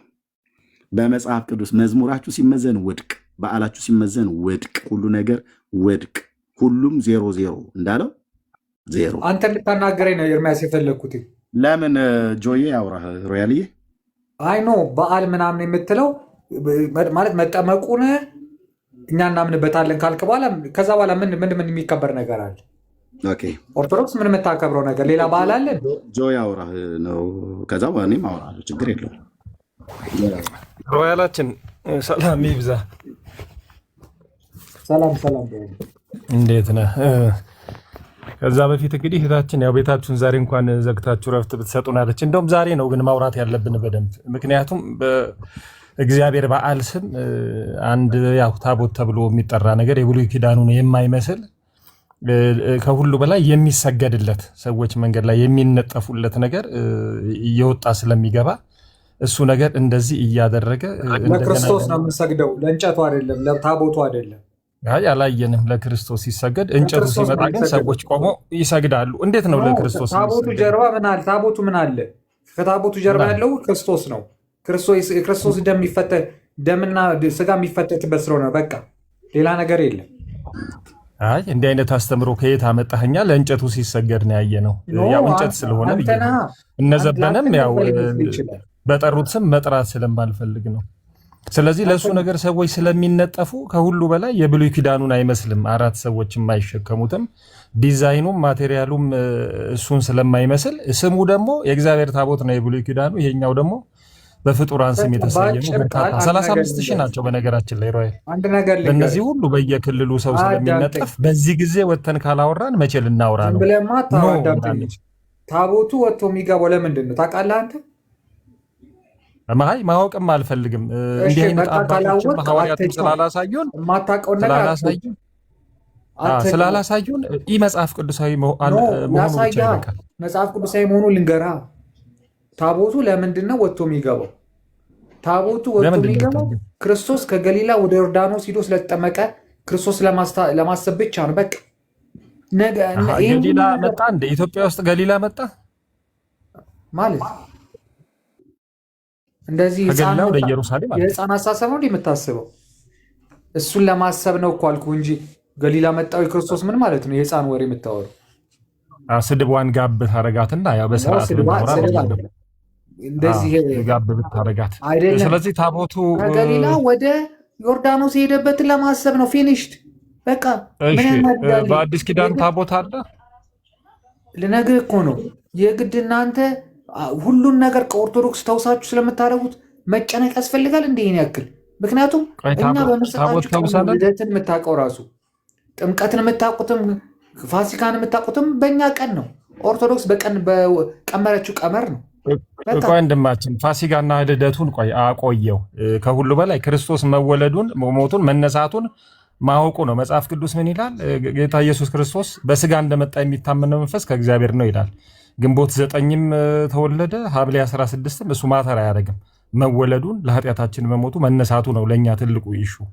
አሁን ጥምቀቱን በተመለከተ ይሄ የሚወጣው ታቦት እኔ ከሁሉ በላይ አንድ ነገር እንትን እላለሁ። እንኳን የክርስቶስን መጠመቅ ቀርቶ ክርስቶስ 4000 ሰው የመገበበትን ቀን ግንቦት 18 እናስበው ቢባል there is nothing wrong with that፣ ችግር የለውም። ይሄ ግን እነዚህ የሚወጡት የሚሰገድላቸው ሰው የሚነጠፍላቸው ነገሮች አብረው ስላሉ ኢንኮምፓስድ ስለሆኑ እዚህ ውስጥ ትልቁ ችግራችን እነዚህ ኃጢአትም የሚያረጋቸው እነዚህ ነገሮችን ሰው ስለሚሰግድላቸው እነዚህ ነገሮች በብሉይ ኪዳን ዲዛይንም የሚሸከማቸውም የሚይዛቸው አገልግሎታቸውም ከዛ የተለየ ስለሆነ ከየት መጡ? ለምንድን ነው የሚሰገድ? ጣዖታት ናቸው ብለን የምንለው ለዚህ ነው። ኢሹአችን እሱ ነው እንጂ ክርስቶስ ያደረገውን ማንኛውንም ነገር በማንኛውም ጊዜ ብናስበው ቨርሶች በማሰብ በመዘመር ችግር የለውም። እነዚህ ነገሮች ከየት መጡ? አለ ቀጥል ብሏል። በቃ እኛ ሌላ ነገር ሳይሆን ክርስቶስን በማሰብ የምናከብረው ከገሊላ ወደ ዮርዳኖስ ሊጠመቅበትን ለማሰብ ክርስቶስን በማሰብ ክርስቶስን ለማክበር የምናከብረው በዓል ነው። እያንዳንዱን ደግሞ በዓላት ኦርቶዶክስ ባትቀንነው ኦርቶዶክስ ባትቀምረው ማንም ጴንጤ የሆነ ገለመሌ ሊያውቀው አይችልም። ስለዚህ ለዚህ ሪስፔክት መሰጠት ይገባታል እንጂ ኦርቶዶክስ በየበዓሏ ልትተቻ አይገባትም። ታቦቱ ከየት መጣ? ጥያቄው ከየት መጣ? የሚሰገድለት ታቦቱ ነገርኩ እኮ የክርስቶስ ስጋና ደም የሚፈተትበት ነው። ስለዚህ የምትሰግደው ለክርስቶስ ነው እንጂ ለታቦት አይደለም። ፊኒሽድ። ክርስቶስ ስጋና ደም በታቦት ላይ ፈትቱ ብሏል። በዛ የፈተታል። አንዳንድ ጊዜ የእናንተን እምነት እኛ እናውቃለን። የእናንተን እምነት ብሪፍ እናድርገው። የምታደርጉትን እናንተ እንትን ነው አይባልም። እኔ ይሄ ነው ካልኩ ይሄ ነው በቃ። የተወለድኩበት ቀን በዚህ ቀን ነው ካልኩ ፊኒሽድ። ይሄ ነው ማምነው ካልኩ ፊኒሽድ። አንተ ምን ቤት ነህ ገብተህ የኔን እምነት ይሄ ነው የምትለኝ? በታቦት ላይ የጌታ ስጋና ደም ይፈተታል ተብሎ ተይዞ ይወጣል። ለጥምቀት ዕለት ለሱ ይሰገዳል። የክርስቶስ ደምና ስጋ የሚፈተትበት ከየት አመጣ ማለት? አባቶችን እንከተላለን፣ ትውፊት አለን፣ ገድላትና ድርሳናት። እኛ ኦርቶዶክሳውያንን መጽሐፍ ቅዱስ ብቻ እንከተልም ትላላችሁ። ከየት የመጣ ስርዓት ነው? እንደዚህ ያደረጉ አባቶች አሉ። እንዲህ የሚል መጽሐፍ ቅዱስ በስነ ስርዓት በአባቶች ስርዓትም ያለ ነገር ነው። እንደገና ደግሞ ኦርቶዶክሳዊ መረጃ ማለት ማስረጃ በአባቶች ስርዓት ካለ ማስረጃ። በአዲስ ኪዳን ታቦት የለም ነው የምትለው? በአዲስ ኪዳን ታቦት የለም። እሺ በአዲስ ኪዳን ታቦት እንደሌለ ማስረጃ ንገረኝ እስኪ አንተ። የአዲስ ኪዳን የብሉይ ኪዳን ታቦት መሻሩን በአዲስ ኪዳን ንገረኛ። አለ ያልከው አንተ ነህ እንጂ እኔማ አባቶች ሐዋርያት ጌታ ኢየሱስ ክርስቶስ ታቦት ሲያወጡ ሲያስገቡ ሲያስቀምጡ ሲሰግዱ ስላልታየ ዝምታ አብሰንስ ነው የለም ብዬ ነው ባጭሩ ነገርኩህ እኮ። የክርስቶስ ስጋና ደም የሚፈተትበት ነው። ያንን ይዘን እንወጣለን። ያንን ደግሞ ይዘን የምንወጣው ለጣዖት ለምናምን አይደለም። ክርስቶስ ከገሊላ ወደ ዮርዳኖስ ሄዶ የተጠመቀበትን ለማሰብ ነው። አዎ እኛ አዳራሽ ውስጥ ገብተን አንጨፍርም እኮ በማናውቀው። የጌታ ስጋና እራት ታቦት ላይ ይፈተታል ብሎ ያስተማረ የፈተተ አርጎ ያለ ካለ መጽሐፍ ቅዱስ ታቦት ማለት መሰዊያ ነው። አሳይናት በሌ የህገ መንግስት ጥያቄ አይደለም። ይኸውልህ አንድ ነገር ልንገርህ። እያንዳንዱ ነገር ኦርቶዶክስ የምታደርገው ነገር በመረጃ ነው። በመረጃ የሚያውቁ ሰዎች እንነጋገር እንከራከራችሁ ሲሏቸው አትነጋገሩ። ግን በስሜት ከሚገባው ጋር ግን ለመጫወት ትሞክራላችሁ። ምን አለ ቁጥር አላችሁ ወደ ሀሳቡ መረጃ ብላ መረጃውን አሳየኝ። ለምሳሌ እውቀት ያላቸው የኦርቶዶክስ ልጆች እንነጋገር በዚህ ጉዳይ ጥያቄ ካላችሁ መረጃውን። ይሄ እውቀት ያላቸው እኮ ዳር ኢንቫይትድ እነዛ ማርያም መድረክ አዘጋጅተው ሲጠሯችሁ አትሄዱ። ግን እዚህ ከሚገባው በስሜት ከሚገባው በልህ ከሚገባው ጋር ይግቡ። ለምንድን ነው የምንሄደው? ይኸው ተጋብዘዋል። መጥተው ገብተው ማውራት ይችላሉ። አንተ ከምትለው በላይ አንተ ከምትለው በላይ እኮ አያወሩም። አንተም እኮ የምታወራው የእነሱን ይዘህ ነው። በነገራችን ላይ እዚህ የሚታወራው ኦርቶዶክሳውያን የእነዘ ማርያምን የእነ አኬን ይዛችሁ ነው። እነዘ ማርያም እነ አኬ ማለት እኮ አሮጌ መኪና የሚነዳ አዲስ ሾፌር እኮ ማለት እኮ ናቸው። መኪናው ነው አልሄድ ያላቸው። ትምህርታቸው መጽሐፍ ቅዱስ ውስጥ አልገባላቸው ጥሩ ሾፌሮች ናቸው። ስለዚህ አንተ ከምትለው በላይ የሚናገሩ አይደሉም። አሁን መፈተቻ መሰዊያ መጽሐፍ ቅዱሳዊ ነው ብለሃል። እሱን ማስረጃ ሰጠኝ። ነገርኩ። በአዲስ ኪዳን እናንተ ባለፈው ራሱ አዲስ ኪዳን ታቦት ክርስቶስ የአዲስ ኪዳን ታቦት አይደለም እያለ ኤርሚያስ ሲያስተምር ነበር። እንደዚህ ወንድማችን ማስረጃ ነው የጠየቅኩ። ይቅርታ ነገርኩ። ታቦት እናንተ የአጋንንት አድምጠኝ። ቆይ ራልዬ እኔ ለቀቅ አድርግና እንትን መፈትፈቻ ስለምትሉት ስለሱ መረጃ ስጠው ከጆ ጋር በአዲስ ኪዳን ክርስቶስ ነው ብላችሁ እንዳትሉ አላልካቸው? አድመጠኝ። መፈትፈቻ ስለምትሉት ከጆ ጋር ጨርስ። እኔን ለቀቅ አድርገኝ። አሁን እረፍት ላይ እኮ አትግባ። አሁን እነዛ ማርያም በስነ ስርዓት ሲናገሩ እንነጋገር ቁጭ ብለን ሲሉ እውቀት አላቸው። እንትን አትሉም፣ አትነጋገሩ። ወንድማችን አንተም የዘማርያም ደቀ መዝሙር እኮ ነህ። ሴንትራል እኮ ነው ትምህርት የሚሰጣችሁ። አንተ ከተናገርከው በላይ አይናገርም ዘማርያም። ስለዚህ የሰማው ገብቶ ሃይማኖቱ ስትናገሩ የሚሰማው በልህ ገብቶ ሲናገር ግን ምዕራፍ 6 ምዕራፍ የትኛው ምዕራፍ ምናምን ማን ይሰማሃል? ይህንን በቃ ካላወቅ ሌላ ሰው ይግባ። መፈትፈቻውን የማትነግረን ከሆነ እኔ ደግሞ ልናገር ብል ደግሞ እናገራለሁ። ከመድረክ በስተጀርባ ግብረ ሰዶም የምትፈጽም ሃይማኖት የለችኝም እኔ። ስለዚህ አናውራ እናውጣ እንደ ሚስጥር አውጣ የተቀጡትን ሰንደቅ ጋዜጣን እናውጣ እንዴ? ሌሎች ሰዎች እንድናስቀይም አታድርገን። በስፒል ጫማ በታኮ ጫማ ቀሲስና መነኩሴ ጋዜጣውን አውጥቼ ባሳይ ሌሎችን እንዳላሳዝን ከጋዜጣ ነው ማሳየው። ወሬ አይደለም። ግብረ ሰዶምን ያስፋፋል። ስለዚህ ግብረ ሰዶም የት እንዳለ በአሜሪካን ሀገር የሰለጠነ ሀገር ምን ነው? አድርጉልኝ። መልስ ሲያጣ ሮያል በአሜሪካን ሀገር በክብር ግብረ ሰዶም የምታጋባ እኮ ነች። ኤልጂቢቲ ኪውን አርማ ይዛ ኦርቶዶክስ ታደርጋለች እንዴ? እንደዚህ ኦርቶዶክስ ስላለች መሰለኝ ኢትዮጵያ የተከበረችው እስከዛሬ። ሞዴሬተር ነኝ። ሙሉ ፉል ነው ያለው። እሺ ግን ሮያል ስርዓት ተደማምጠን ብናወራ ጥሩ ነው። ተደማምጠን እኮ ነው የምናወራው። አይ ምን ሌላ ነገር ለመግባት ታሰብኛም እኔን ራሱ እንኳን እያዳመጥከኝ አይደለም። ምንድነው አሁን ሮያልዬ፣ በጣም ብዙ ጊዜ ከአንተ የማየው አንተ ቅናቱ አለህ፣ እውቀቱ ግን የለህም። ቅናት ያለ እውቀት ደግሞ ምንም አይጠቅምም። አንዳንድ ሰዎች እውቀቱ አላቸው፣ ቅናቱ የላቸውም። አንዳንድ ሰዎች ቅናቱ አላቸው፣ እውቀቱ የላቸውም። ቅናት ያለ እውቀት፣ እውቀትም ያለ ቅናት። ቅናት ማለት እግዚአብሔራዊ የሆነ ቅዱስ ቅናት መንፈስ ቅዱስ የሚሰጥህ እንጂ የሰዋዊ ቅናት አይደለም። ሰዋዊ ቅናት አለህ፣ እኔም ሰዎችም አላቸው እንደዚህ ሰዋዊ ቅናት። እግዚአብሔራዊ የሆነውን ቅናት ደግሞ ራሱ እግዚአብሔር እንዲሰጥህ በውስጥህ በተሞላኸው በእግዚአብሔር ቃል በተሞላኸው በእግዚአብሔር መንፈስ ራሱ እግዚአብሔር የሚሰጥህ ነው። አሁን አንተ በስጋዊ ቅናት ግን ያለ እውቀት ነው የምትናገረው። ለምን እንደማታውቀው ብያለሁ ከዚህ በፊት። አንተም እንደምታውቀው አላነበብክም። ገና እያነበብክ ነው ያለው። ማወቅ እየጀመርክ ነው። ስለምትናገረው ነገር እርግጡን ኤቪደንስ ለማምጣት አትችልም። ስለዚህ ከዚህ ውስጥ የምታተርፈው ምንድነው? በቃ አሉሽ ይሄ ትናሁን እህቶች ሲጣሉ ሰፈር ላይ የሚነጋገሩት አይነት ንግግር ሆነ ማለት ነው። መረጃ አቅርባለ መፈተቻ ምናምን ነገር ብሎ የሚለው ሁሉ ቀን እናንተ መሰዊያ ስለምትሉት መፈተቻ ነው ብላችሁ ትላላችሁ። ይሄንን ታሪክ በክርስቶስ ቤተክርስቲያን ታሪክ ውስጥ እንደዚህ ያደረጋለሁ። ያንን መፈተቻ የሚባለውን እንደዚህ እንደናንተ ጃልሜዳ ጥር 10 ቀን ይዞ የሚወጡ በክርስቶስ ቤተክርስቲያናት ታሪክ ውስጥ አሳዩን፣ ጥቅስ ስጡን ነው የኛ ጥያቄ። የለም። ከዛ ምን ትላላችሁ? አይ እንደናንተ እኮ መጽሐፍ ቅዱስ ብቻ አንልም ትሎና አላችሁ። ትመጡና ኦኬ ታዲያ ብለን እኛ አባቶቻችን የሰሩልን ወጉ ማጉ ትሉን አላችሁ። ኦኬ በወጉ በማጉ ብለን ስንጠይቅ አባቶቻችሁ የሰሩላችሁ ስርዓት ከመጽሐፍ ቅዱስ ጋር የሚስማማ ሳይሆን የሚጣላ፣ አባቶቻችሁ በሰሩላችሁ ወግ ተመጡና እኛ መጽሐፍ ቅዱሳዊ በዓል እናከብራለን ትላል። የትኛው በዓል ነው መጽሐፍ ቅዱሳዊ? የጥምቀት በዓል መጽሐፍ ቅዱሳዊ ነው? አይደለም። በታሪክ በጂኦግራፊ በመጽሐፍ ቅዱስ ማን ነው ሊያስረዳም ይችል? አንድ የለም። ታዲያ ምንድን ነው የጥምቀት በዓል ማለት? የሉተር ልደት ነው እንዴ? ምን ማለት ነው የጥምቀት በዓል? የክርስቶስ አይደለም እንዴ? አድምጠኝ። አይደለም እንዴ? በነገራችን ላይ እኮ ድፍን ያለ ጥላቻ እኮ መጥፎ ነገር ነው ታውቃለህ። ግን ድፍን ያለ ጥላቻ እኔ አሁን ለምሳሌ ድሮ ድፍን ያለ ጥላቻ ሰድብ ነበር አይደል? አሁን ግን አልሰድብም። ለምን ድፍን ያለ ጥላቻ ውስጥ ትገባለህ? የምናገረውን ሳሰማ ዝም ብሎ ወደምትሄድ ስትሄድ አንተ ትናገራለህ፣ እኔ እያፈረስኩ ለህዝብ እናገራለሁ። ምን ጥላቻ ነው የምታወራው? አዎ ታዲያ ምንድን ነው?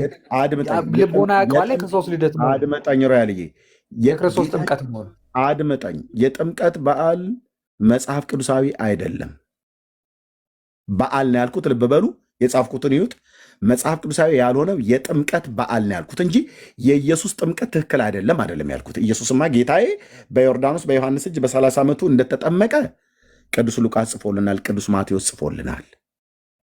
ኦኬ ጽፎልናል ማለት ነው። አሁን እናንተ የምትመልሱ ስታጡ ቀለም በጥብጣ ብራና ዳምጣ ሀገር የሰራች ቤተክርስቲያን ልታፈርሷት ቅናት፣ ምቀኝነት ምናምን ብለት የምን ቅናት ምቀኝነት?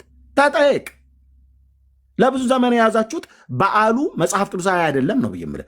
ከኢየሱስ ክርስቶስ ጥምቀት ጋር ምንም የሚያገናኘው ነገር የለም ነው ብዬ የምልህ። ኢየሱስ ተጠምቋል። አዎ እናንተ አይደላችሁ የምትነግሩን፣ ቅዱሱ ቃል ነግሮናል። እናንተ የምትነግሩን ክፋት የለውም። ኢየሱስ ጌታችን ተጠምቋል። አዎ በ30 ዓመቱ ተጠምቋል። አዎ ከገሊላ ወደ ዮርዳኖስ መጥቶ በዮሐንስ እጅ ተጠምቋል። አዎ እናንተ የምታከብሩት ግን በዓል ብላችሁ የምትሉት አንተና ከዮኒ ቤት ለምን ወጣ? ናታን ሊያወራ ሲል ማነችን ሴትዮ ያስገባት? ሴትዮ እኮ ዝም ብላ ተመላላሽ ታካሚነት፣ ልክ መድኃኒቱን በአግባቡ ማይወስድ አይነት ሰው ማነሽ? ትንቧለል እታችሁ ረጅስት ሄትዬ አንቺ ሽልጦሽም ቢይዛ ሆነሽ ማለት ነው። ሁሉ ቀን ገብታ እኮ ነው የምትበጠብጣል። ሁሉ ቀን ገብታ ትንቡም ተገባ ጀምር እንዴ! ሪያልዬ ይሄ በእውቀት የሚወራበት እንጂ በስሜት የሚወራበት አይደለም። የጌታችን የኢየሱስ ክርስቶስ ጥምቀት መጽሐፍ ቅዱሳዊ ነው። ልብ በሉ፣ መጽሐፍ ቅዱሳዊ ነው። የጌታችን የኢየሱስ ክርስቶስ ጥምቀት ማለት ነው። እኛ እያልን ያለነው የጥምቀት በዓሉን ነው እያልን ያለነው። የጥምቀት በዓሉ መጽሐፍ ቅዱሳዊ ነው ወይ ብሎ መጠየቅ አዎ ነው ብሎ የሚያስረዳ ኦርቶዶክሳዊ በጨዋነት እኔ ጌታ አልተጠመቀም፣ የጌታ ጥምቀት ትክክል አይደለም ያልኩትኝ። የጌታማ ጥምቀት ትክክል ነው። ቅዱሳት ወንጌላት ተናግረዋል። በማቴዎስ 3 በሉቃስ 3 ላይ የተጻፈ ነው። ኦኬ እኛ እያልን ያለኑ ይህንን እናንተ የምታከብሩትን የጥምቀት በዓልን ያከበረ በዓሉ መከበር የጀመረበት ከሐዋርያቱ ጀምሮ ነው። ጥንታዊ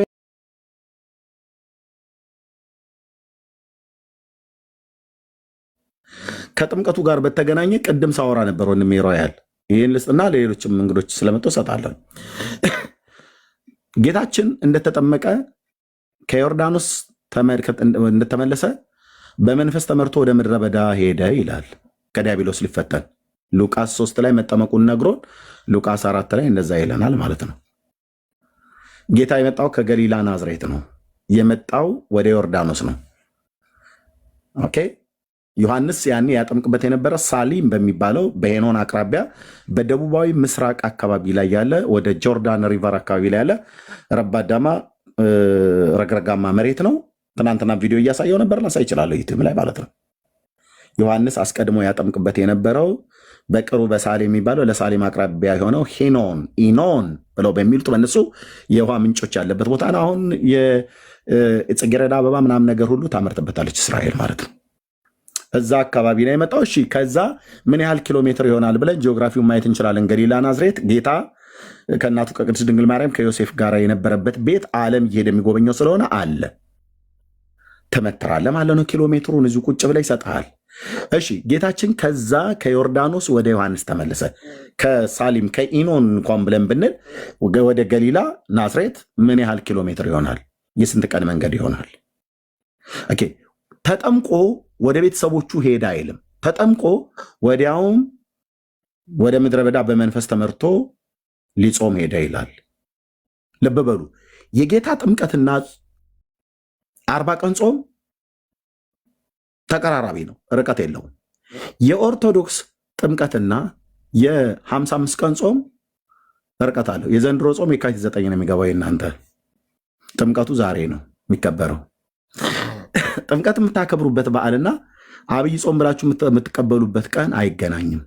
ኢየሱስ ግን ጥምቀቱን ተጠምቆ ወዲያውኑ ወደ ዮርዳኖስ ሄደ ይላል። ወደ ምድረ በዳ ሄደ ይላል እና ተጠመቀ።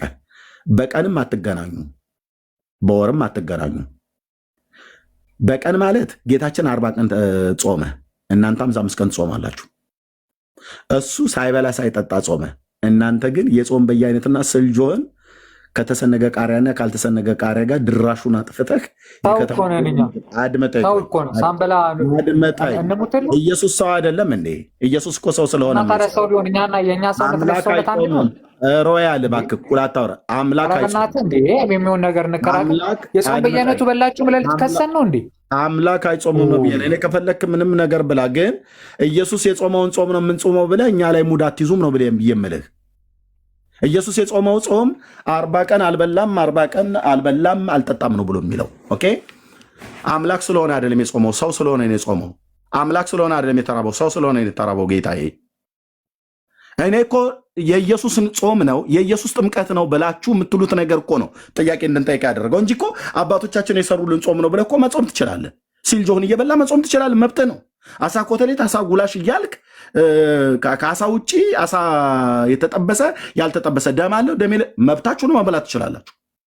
ግን ከ16 አይነት ወጥ ጋር አንድ የጤፍ እንጀራ ድራሽ አባቱን አጥፍተህ ካበቃ በኋላ ያላበው ብለህ የጾም ማኪያቶ ብለህ በሸኖ ለጋ ጠዋት ገንፎህን አጭደህ ጨጨብሳህን በልተህ እያጋሳህ ኮካኮላና አምቧ እየጠጣህ ኢየሱስ 40 ቀን ውዴ የጾመው ጾም ላይ አትቀልዱ ነው እያልን ያለ ነው።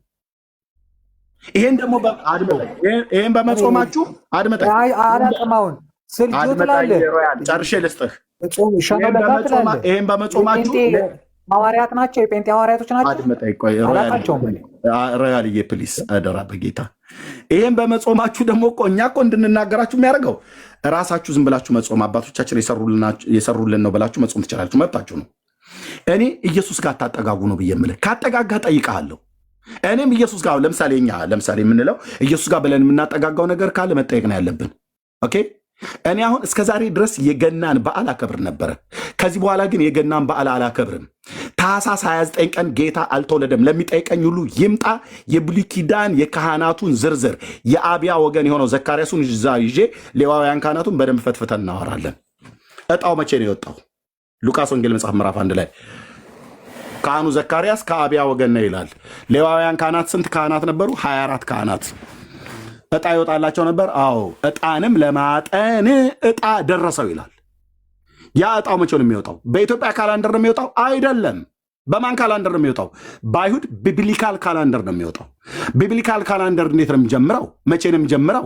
የዓመቱ መጀመሪያ መቼ ነው? ዘጸአት መጽሐፍ ምዕራፍ 12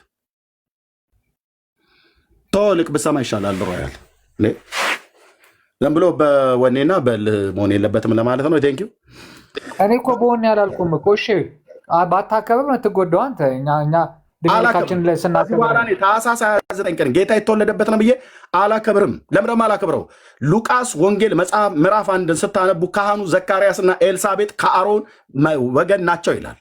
እነዚህ ቤተሰብ ካህኑ የመጥምቁ ዮሐንስ አባት ለማጠን በክፍሉ ተራ ለማጠን እጣ ደረሰበት ይላል። ያ እጣ አድምጠኝ ፕሊዝ፣ በጌታ አድምጠኝ። እማወራውን እማቅሰው ነኝ ብራዘር። ቀኑ መቼ ነው ወሩ መቼ ነው አትበለኝ። እሱን መረጃ ሳሊዝ አላወራህም እዚህ። ያንን የካህናት የእጣ የሚደርሳቸውን ወራትና ዘመን ኢትዮጵያውያን አይደለም በካላንደር በኢትዮጵያውያን አበቅቴ አይደለም የምትደነግገው። ቢብሊካል ካላንደር የሚባል አለ። ኦኬ በባቢሎናውያን ታልሙድ ላይ በተጻፈ ካላንደርም አይደለም የምትዳኘው። ቢብሊካል ካላንደር የሚባል አለ። ይህ ወር የወሮች መጀመሪያ የሆናችሁ ብሎ ጌታ የተናገረው ማለት ነው። ዘጸአት መጽሐፍ ምዕራፍ 12 ላይ በአቢብ ወር ወጥታችኋልና ይላል። አቢብ የሚባለው ወር መቼ ነው? አሁን በእነሱ በአይሁዳውያኑ መስከረም ማለት ነው። ታኅሳስ 29 ማለት ነው አይደለም። አወራለሁ ብሎ የሚል ሰው ሲመጣ ያኔ ያገናኘናል ማለት ነው። እና መቼ ነው? ግንቦት 20 ነው? መቼ ነው? ንገረንሽ። ሮያልዬ መጽሐፍ ቅዱስን ማንበብን ቀጥል። ሌሎች ሲሰሙ ሌሎች ገብተው ሲናገሩ ግን በደንብ ብሰማ የምራው እኔ እያልኩ ያለሁት ልብ በሉና ስሙ። ዛሬ ጥምቀትና ያነሳ ነው። እኔ ጌታ እንደተወለደ አምናለሁ። የተወለደበትን ዘመን ምን ብሎ ይነግራል ይላል እግዚአብሔር ቃል። ሉቃስ ወንጌል መጽሐፍን ስናነብ 2 የሮም መንግስታትን ይጠቅስልናል። ሉቃስ 2 እና ሉቃስ 3 ላይ መረጃ ሰጣችሁ። ሉቃስ 2 እና ሉቃስ 3 ላይ ሉቃስ 2 ላይ አውጉስጦስ ቄሳር በነገሰበት ዘመን ጌታ እንደተወለደ የህዝብ ቆጠራ በተደረገበት ወራት ጌታ እንደተወለደ ይናገራል።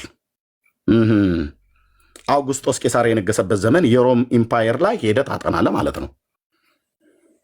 ኦኬ ይሄ ንጉስ ደግሞ በነገሰ በስንተኛው ዓመት ነው የህዝብ ቆጠራ የተደረገው?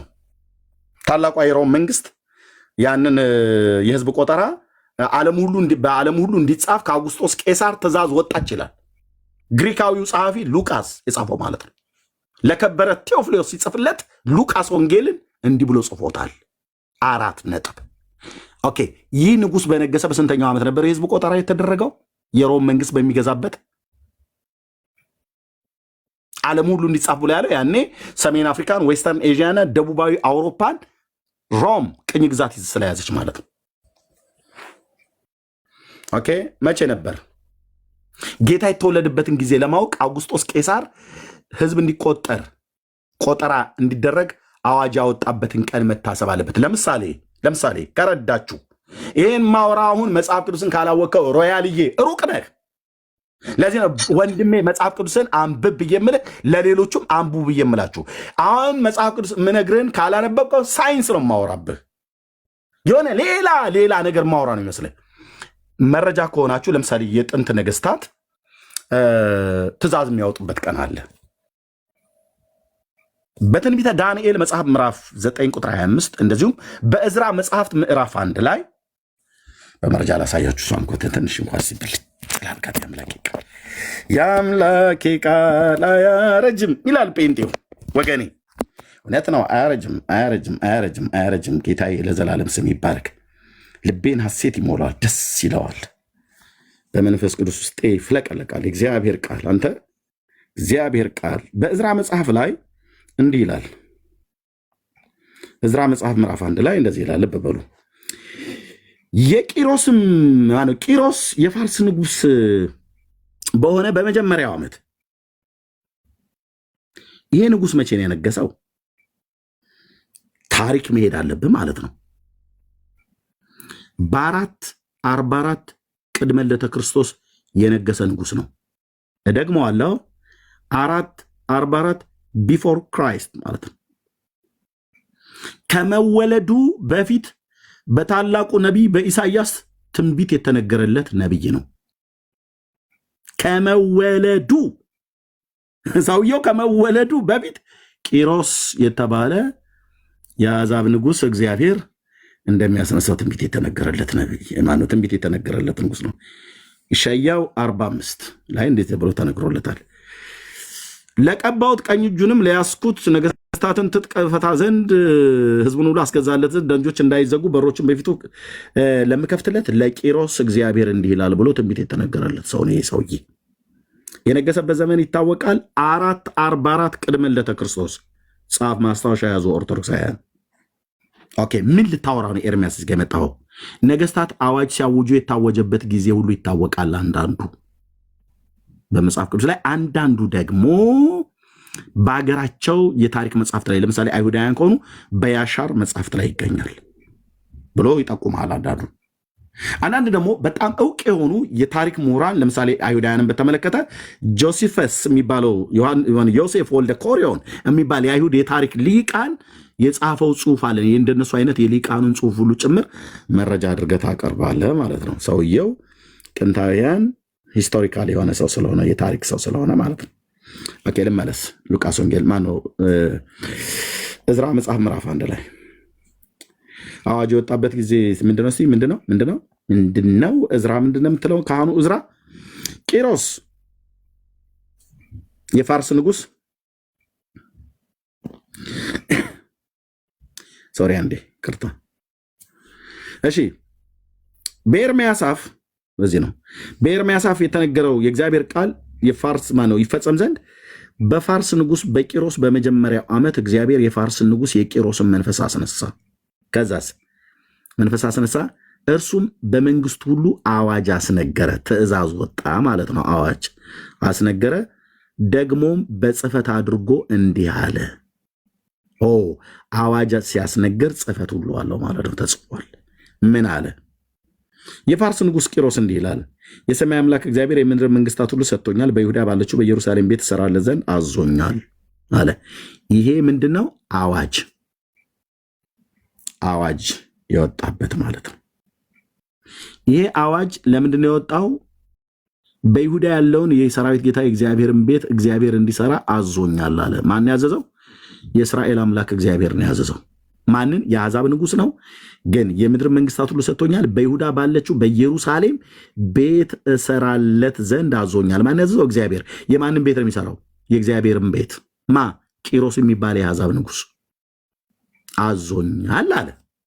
ማዘዝ አይችልም እግዚአብሔር የአሕዛብን መንግስታት? ይችላል። ስለዚህ ይሄ ቤት እንዲሰራ፣ ቅጥሩ እንዲሰራ፣ የኢየሩሳሌም ቅጥር እንዲሰራ፣ ቤተ መቅደሱ እንዲሰራ ሰውየው ትእዛዝ ሰጠ። መቼ ነው የነገሰው ሰውየው? 444 ቅድመ ልደተ ክርስቶስ ላይ። ኦኬ፣ እዝራ መጽሐፍ ትንቢተ ዳንኤል መጽሐፍ 9:25 ላይ ስንሄድ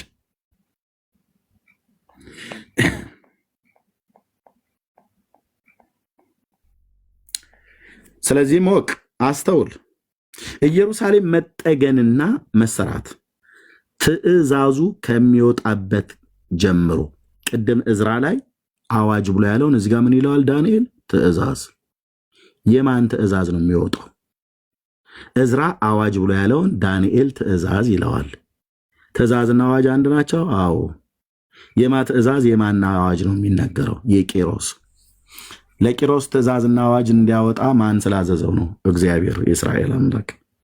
ምን እንዲል? ቤተ መቅደሱና ቅጥሩ እንዲሰራ እና ዳንኤል ምን ይለዋል? ሱባኤውን ቁጠር ይለዋል። ለዚህ ነው መጽሐፍ ቅዱስን ካላነበባችሁ አሁን የምነግርህ ሳይንስ ይሆንብሃል፣ አታውቀውም። ኦኬ። ትእዛዙ ከሚወጣበት ጀምሮ እስከ አለቃው እስከ መሲህ ድረስ 7 ሱባኤና 62 ሱባኤ ይሆናል።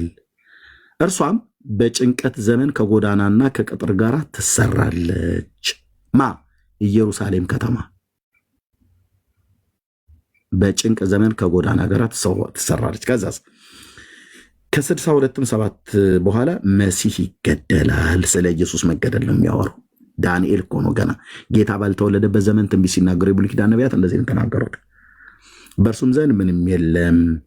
መሲሁ ከተገደለ በኋላ የሚመጣው አለቃ ህዝብ ይላል። የሚመጣው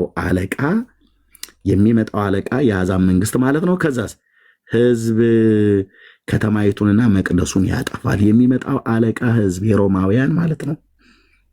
ኦኬ። ከዛስ ህዝብ ከተማይቱን ማንን? ኢየሩሳሌምን። ከዛስ መቅደሱን የቱን? የጌታን ቤተ መቅደስ ያጠፋሉ። 70 ዓመተ ምህረት ላይ የሚፈጸመውን ትንቢት ዳንኤል አስቀድሞ አየው። ፍጻሜው በጎርፍ ይሆናል፣ እስከ መጨረሻ ድረስ ይሆናል፣ ጦርነትም ይሆናል፣ ጥፋትም ተቀጥሯል አለ። አሁን ትእዛዙ ንጉሱና በዳንኤል መጽሐፍ ምዕራፍ 9 ላይ ትእዛዙ ያወጣበት እና በዕዝራ መጽሐፍ ምዕራፍ 1 ላይ አዋጅ ብሎ ያለው ሁለቱ ተመሳሳይ ነው፣ ትእዛዝና አዋጅ። እሱ የወጣበትን ዘመን ስታሰላው መቼ ነው ዘመኑ ብለህ ስትል 444 ነው። እሱን ለማስላት ኬት አመጣው ብለህ ስትል ይሄን ሱባኤ መደመር ነው። አንዳንዱ እንደዚህ አይነት ፍንጭ ይሰጥሃል። ኦኬ። አሁን አንተ ደረስክበት ወይስ በእንትን ደረጃ? አዎ እኮ ነው ብዬ የምልህ። አዎ ነው እኮ ብዬ የምልህ። ታዲያ ኦፊሻሊ ለምን አታወጣው? ደጋግሜ ስንት ቀን ስናስተምርን ያኔ ስሰድበኝ ነበር። እኔ ያኔ በማስተምር ሰዓት ላይ ነን። እውነቱን ነው የምነግርህ ሮያልዬ። እኔ ይህን ትምህርት በማስተምርበት ሰዓት ላይ አንተ ትሰድበኝ ነበር። አሁን ነው ተረጋግተህ የምትሰማኝ። ደጋግሜ የተናገርኩት ቃል ነው። ኦኬ። ስለዚህ ይታወቃል ማለት ነው። ታላቁን ሮያልዬ ታላቁን አድመጠ 81 ላይ ነው መጽሐፈ ዕዝራ ነው ምናምን ያለው ነው። ዕዝራም ዳንኤልም በ81 ላይ አለ፣ በ66 ውስጥ ማለት ነው እኮ። ዳንኤልማ 66 ላይ አለ፣ ዕዝራ ግን 81 ላይ ዕዝራም አለ በ66 ላይ እዛው 81 ላይ እኮ። 81ዱን አንተ አታምንበትም አይደለም ወይ? ልልህ ነው እኔ 81ዱን አላምንበትም። በ66 ውስጥ ስላለ እኔ እዚህ 66 ነው የማነበው።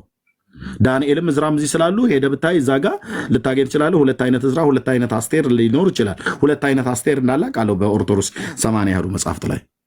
እኔ ግን አሁን የምፈልገው ነገስታት አዋጅ በሚያወጡበት ጊዜ ይታወቃል። ይህን ድፋት ባትለፋ ጥሩ ነው ኤርሚያስ። አድምጠኝ። ለእኔ ልፋት አድምጠኝ። ለእኔ ልፋት ጌታ ነው ኃላፊነቱን የሚወስደው። እልቅ ምንድን ነው ማለት ያለበት? አድምጥ ብራዘር። ለምን 10 ሺህ ዓመት አትኖሩ? ውሸት ነው። ሮያል ፕሊስ፣ እኔ ማወራ እግዚአብሔር ቃል ነው። አንተ አንድ መረጃ ላጠቅስ በማር እየገባ እንደዚህ አርቲ ቡርቲ የቡና ወሬ አይነት ነገር አታደርገው ብራዘር። እማወራ የአምላኬን ቃል አስቀምጬ ነው። ይቅርታ አድርግልኝ። እኔ አሁን ቀጥዬ ብናገር አሳዘንከኝ ብለህ ትላለህ። እንደዛ ግን ላሳዝንህ አልፈልግም። ኦኬ።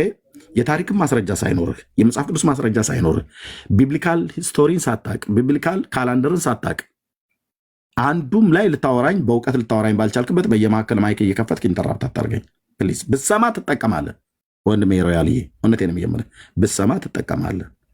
እንደ ጥሩ ንብ ቀሳሚ ኮንክ ትጠቀማለህ። የማወራው ነገር ደርዝ ያለው ነገር ነው። ኦኬ። ነገስታት በዚያን ዘመን አዋጅ ሲያውጁ ምን አልኩኝ? አዋጅ በሚያውጁበት ሰዓት ላይ ይታወቃል አልኩ። አዋጅ በሚያውጁበት ሰዓት ላይ ጽሕፈት ይጻፋል። ለምሳሌ በኢትዮጵያ ነገስታት ጸሐፌ ትእዛዝ ተብለው እንደሚባሉት ይጽፋሉ። የንጉሱ የቅርብ ጸሐፊ ሆነው ይጻፋል። በእስራኤላውያንም ታሪክ በጥንታውያን ነገስታትም ታሪክ ማለት ነው። ልክ እንደዚህ አሁን ቂሮስ እንደሚባለው ናቡከደነጾር፣ የግብፅ ፈርዖኖች፣ የሮም ቄሳሮች ምናምን ነገር እንደዚህ ያጽፋሉ። አሁን ኤንሸንት የተባለው ታሪክ ላይ ሄደ ስታይ አንዳንድ እውነተኛ የሆነ መረጃ ልታገኝ ትችላለህ። ወይ ደግሞ በዚህ ጉዳይ እኔ ምን አደከመኝ ብለህ ካልክ በዚህ ዘርፍ ላይ የተሰማሩ የታሪክ ምሁራን እውነተኛ የሆኑ በዓለም አቀፍ በጣም ትልልቅ የሆኑ ስኮላሮች አሉ። እነሱ በደከሙበት ላይ እግዚአብሔር አምላክ እግዚአብሔር አይምሮ ስለሰጣቸው በትክክል የሰሩት ነገር ስላለ የእነሱን ድርሳናትን ማገላበጥ ነው። እንዴ ይሄን ሁሉ ለምን ደምደክመው ብለህ ካልከኝ እንዴ ለብዙ ዘመን የተሸከምነውን የእግዚአብሔር በዓል ነው እያላችሁ ስታከብሩት የነበረ የእግዚአብሔር በዓል አለመሆኑ እኮ ይኸው ፍንትው ብሎ እኮ እየታየ ነው። የእግዚአብሔር ጾም ነው ስትሉት የነበረ የእግዚአብሔር ጾም እንዳልሆነ እኮ ፍንትው ብሎ እየታየ ነው። ኳስ በመሬት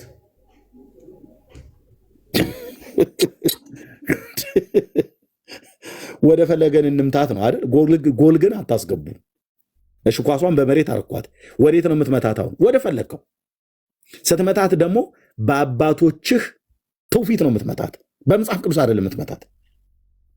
እኔ በመጽሐፍ ቅዱስ መጣት አንተ በአባቶችህ ትውፊት ልትጠልዛት እና ወደ ፈለገችው ትሂድ፣ የፈለገችበት ትግባ፣ ግን ኳሷን መሬት አርግልኝ። አሁን ምንድን ኳሷን ከኔ አቅም በላይ አንጠራርሃት፣ አንሳፈፍካት አየር ላይ ኤርሚያስ አውርድልኝ፣ ተንጠራርቼ ልደርስበት ወደማልችለው የእውቀት ከፍታ ላይ አትስቀልብኝ ነው። ይገባኛል ብሂሉ በደንብ ነው የሚገባኝ። ሮያልዬ አንተ ችግር የለም። አንድ ዳኛ የሚባል ሰውዬም ከስር አስቆኛል። ሮያል ከእውቀት ነፃ ይመች ደጀኔ ነው ምናምን የምትባል ስም እንኳን ትንሽ የድሮ ሰው ስም ነው። ትንሽ አፕዴት ብታደርገው ደስ ይለኛል። የድሮ ሰው ስም ነው። አፕዴት አድርግ ስምህ። እኔ ላውራበት ሮያልዬ ፕሊስ። ይሄ እኮ አንዳንዱ ካፌቴሪያ እኮ የሚወራ ወሬ ነው እኮ። እዚህ በየመሀል እኔን ታስቆመኝና ካፌቴሪያ ደርሰህ አውርተህ ደጀኔ ስም ቀይር፣ ያክስት እህት ስሟ ማን ነበረ ሲያስታውሰኝ አቦዘነች ብሎ ቢሆን ይሄማ በጥንታዊ ጋርዮሽ ዘመን የነበረ ነበር። ሮያልዬ በመድኃኔዓለም ክርስቶስ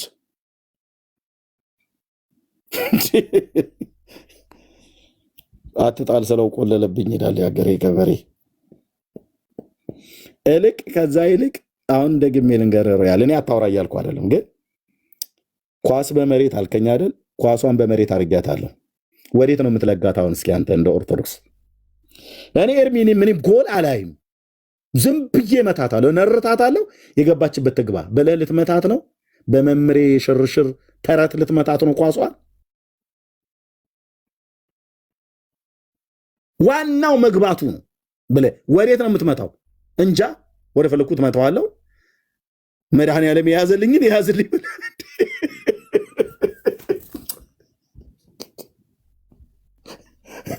እኔ አሁን እኔና ሮያል ኳስ ብንገጥም ሮያል እንደሚያሸንፈኝ በጣም እርግጠኛ ነኝ። እኔ አይሆንልኝም። እኔ በቴሌቪዥን መስኮት ኳስ ስታሳየኝ ነው እየተወራቸውም ብዙም ባላይም፣ ግን እንደዛ ነው የማየው። ኳስ አይሆንልኝም አልኩ። እውነቴን። እኔ ገጠር ነው ያደግኩት። የፈረስ ጉግስ ጨዋታ እንደዚህ ነው የማውቀው፣ አርሲ ላይ ስለተወለድኩ። ይሄ ገና ጨዋታ እንደዚህ ይችላለሁ። ኳሷን በመሬት አርኳትና አሁን እንዴት አድርገን እንጫወታት? ሮያል ወዴት ትመታት? የጥምቀት በዓል መጽሐፍ ቅዱሳዊ ነው ወይ? ኳሷ እሷ ናት። ወዴት ነው የምትጠልዛት? አሁን ወዴት ልታጎናት ፈለክ? ማን ይቅለብ? ማን ኪፐር ይሁን? መቹም አንተ፣ ተከላካዩም አንተ፣ አጥቂውም አንተ፣ አቀባዩ ግን አባቶች ናቸው። ያቀበሉ ደግሞ ተረት ነው፣ መጽሐፍ ቅዱሳዊ አይደለም። አቀብሉ ስትላቸው አንተ እኮ አሰልጣኝ ልሁን እያልክ ነው።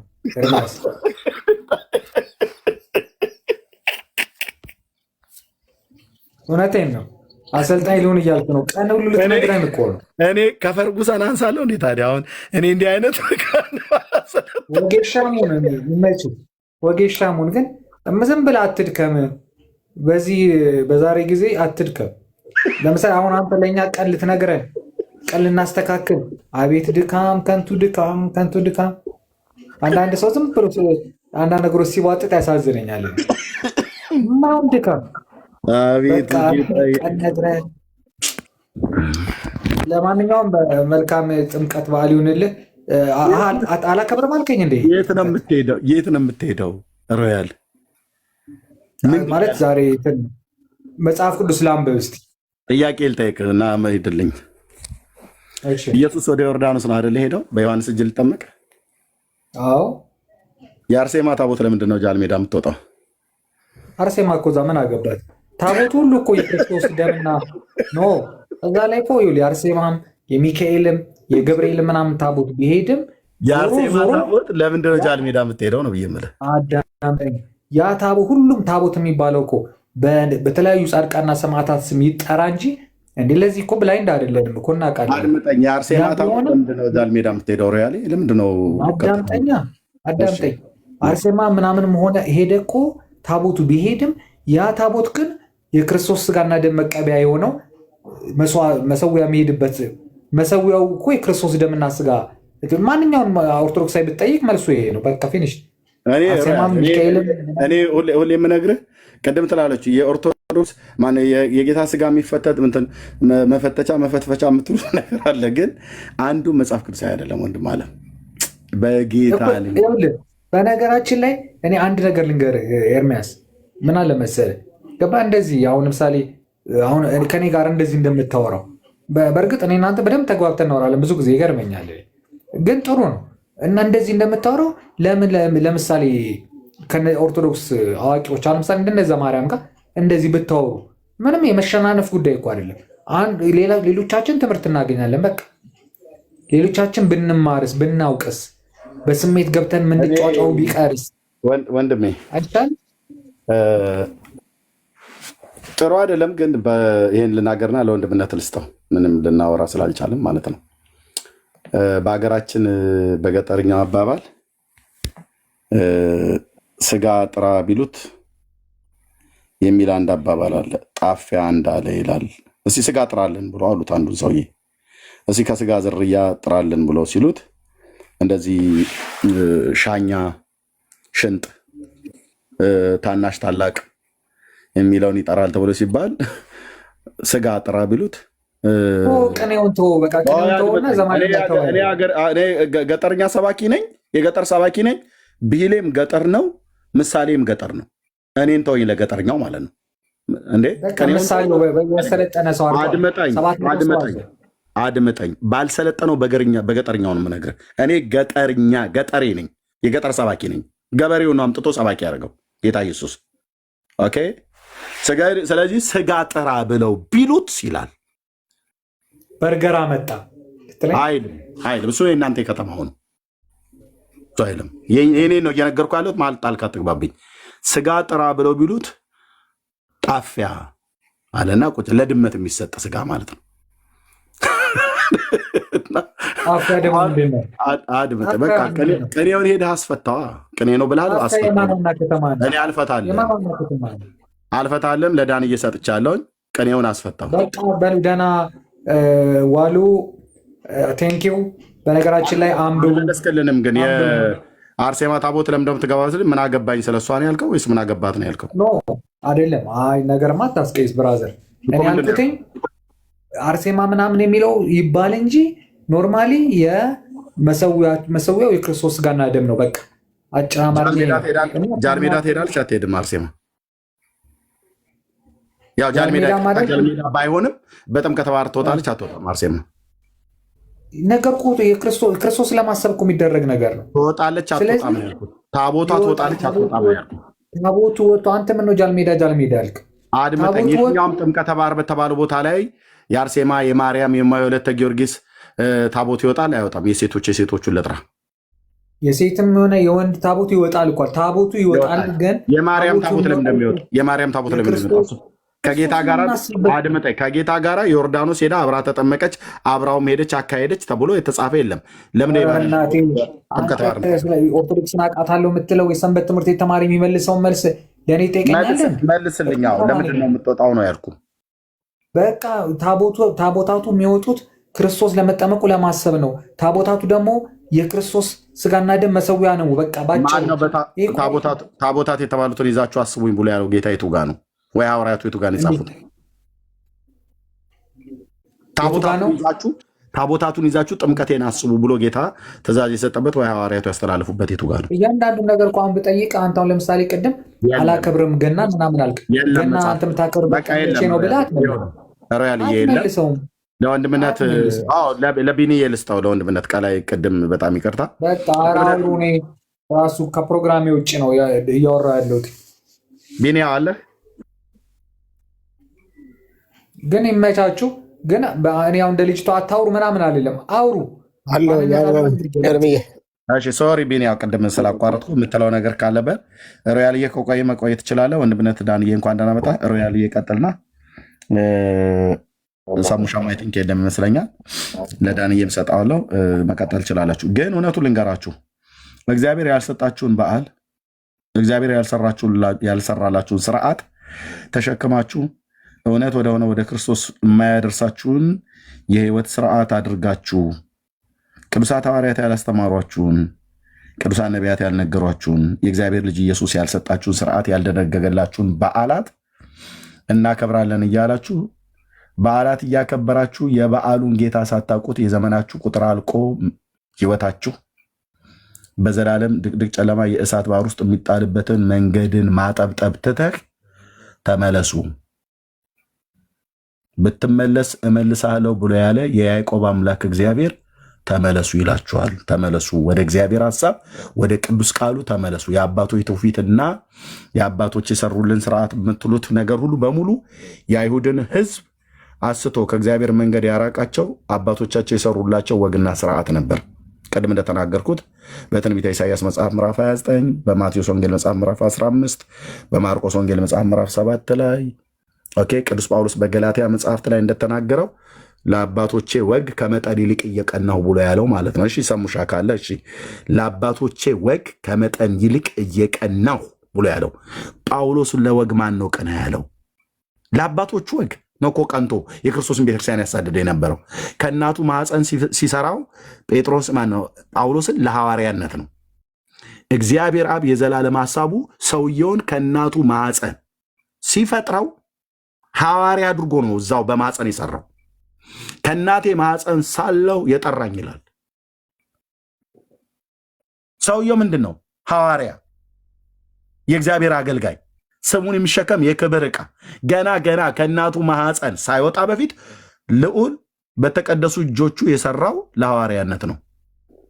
ከተወለደ በኋላ ግን በአይሁድ ሃይማኖት ውስጥ ሲኖር ለአባቶች ወግ ቀናኢ አድርገው አጣመው ለእግዚአብሔር ቃል አይደለም ለአባቶች ወግ ብለው የሚሉት ወጋቸው ደግሞ በማርቆስ ወንጌል መጽሐፍ ምዕራፍ 7 ላይ የእግዚአብሔርን ትእዛዝ የናቁበትና የሻሩበት ወግ ማለት ነው።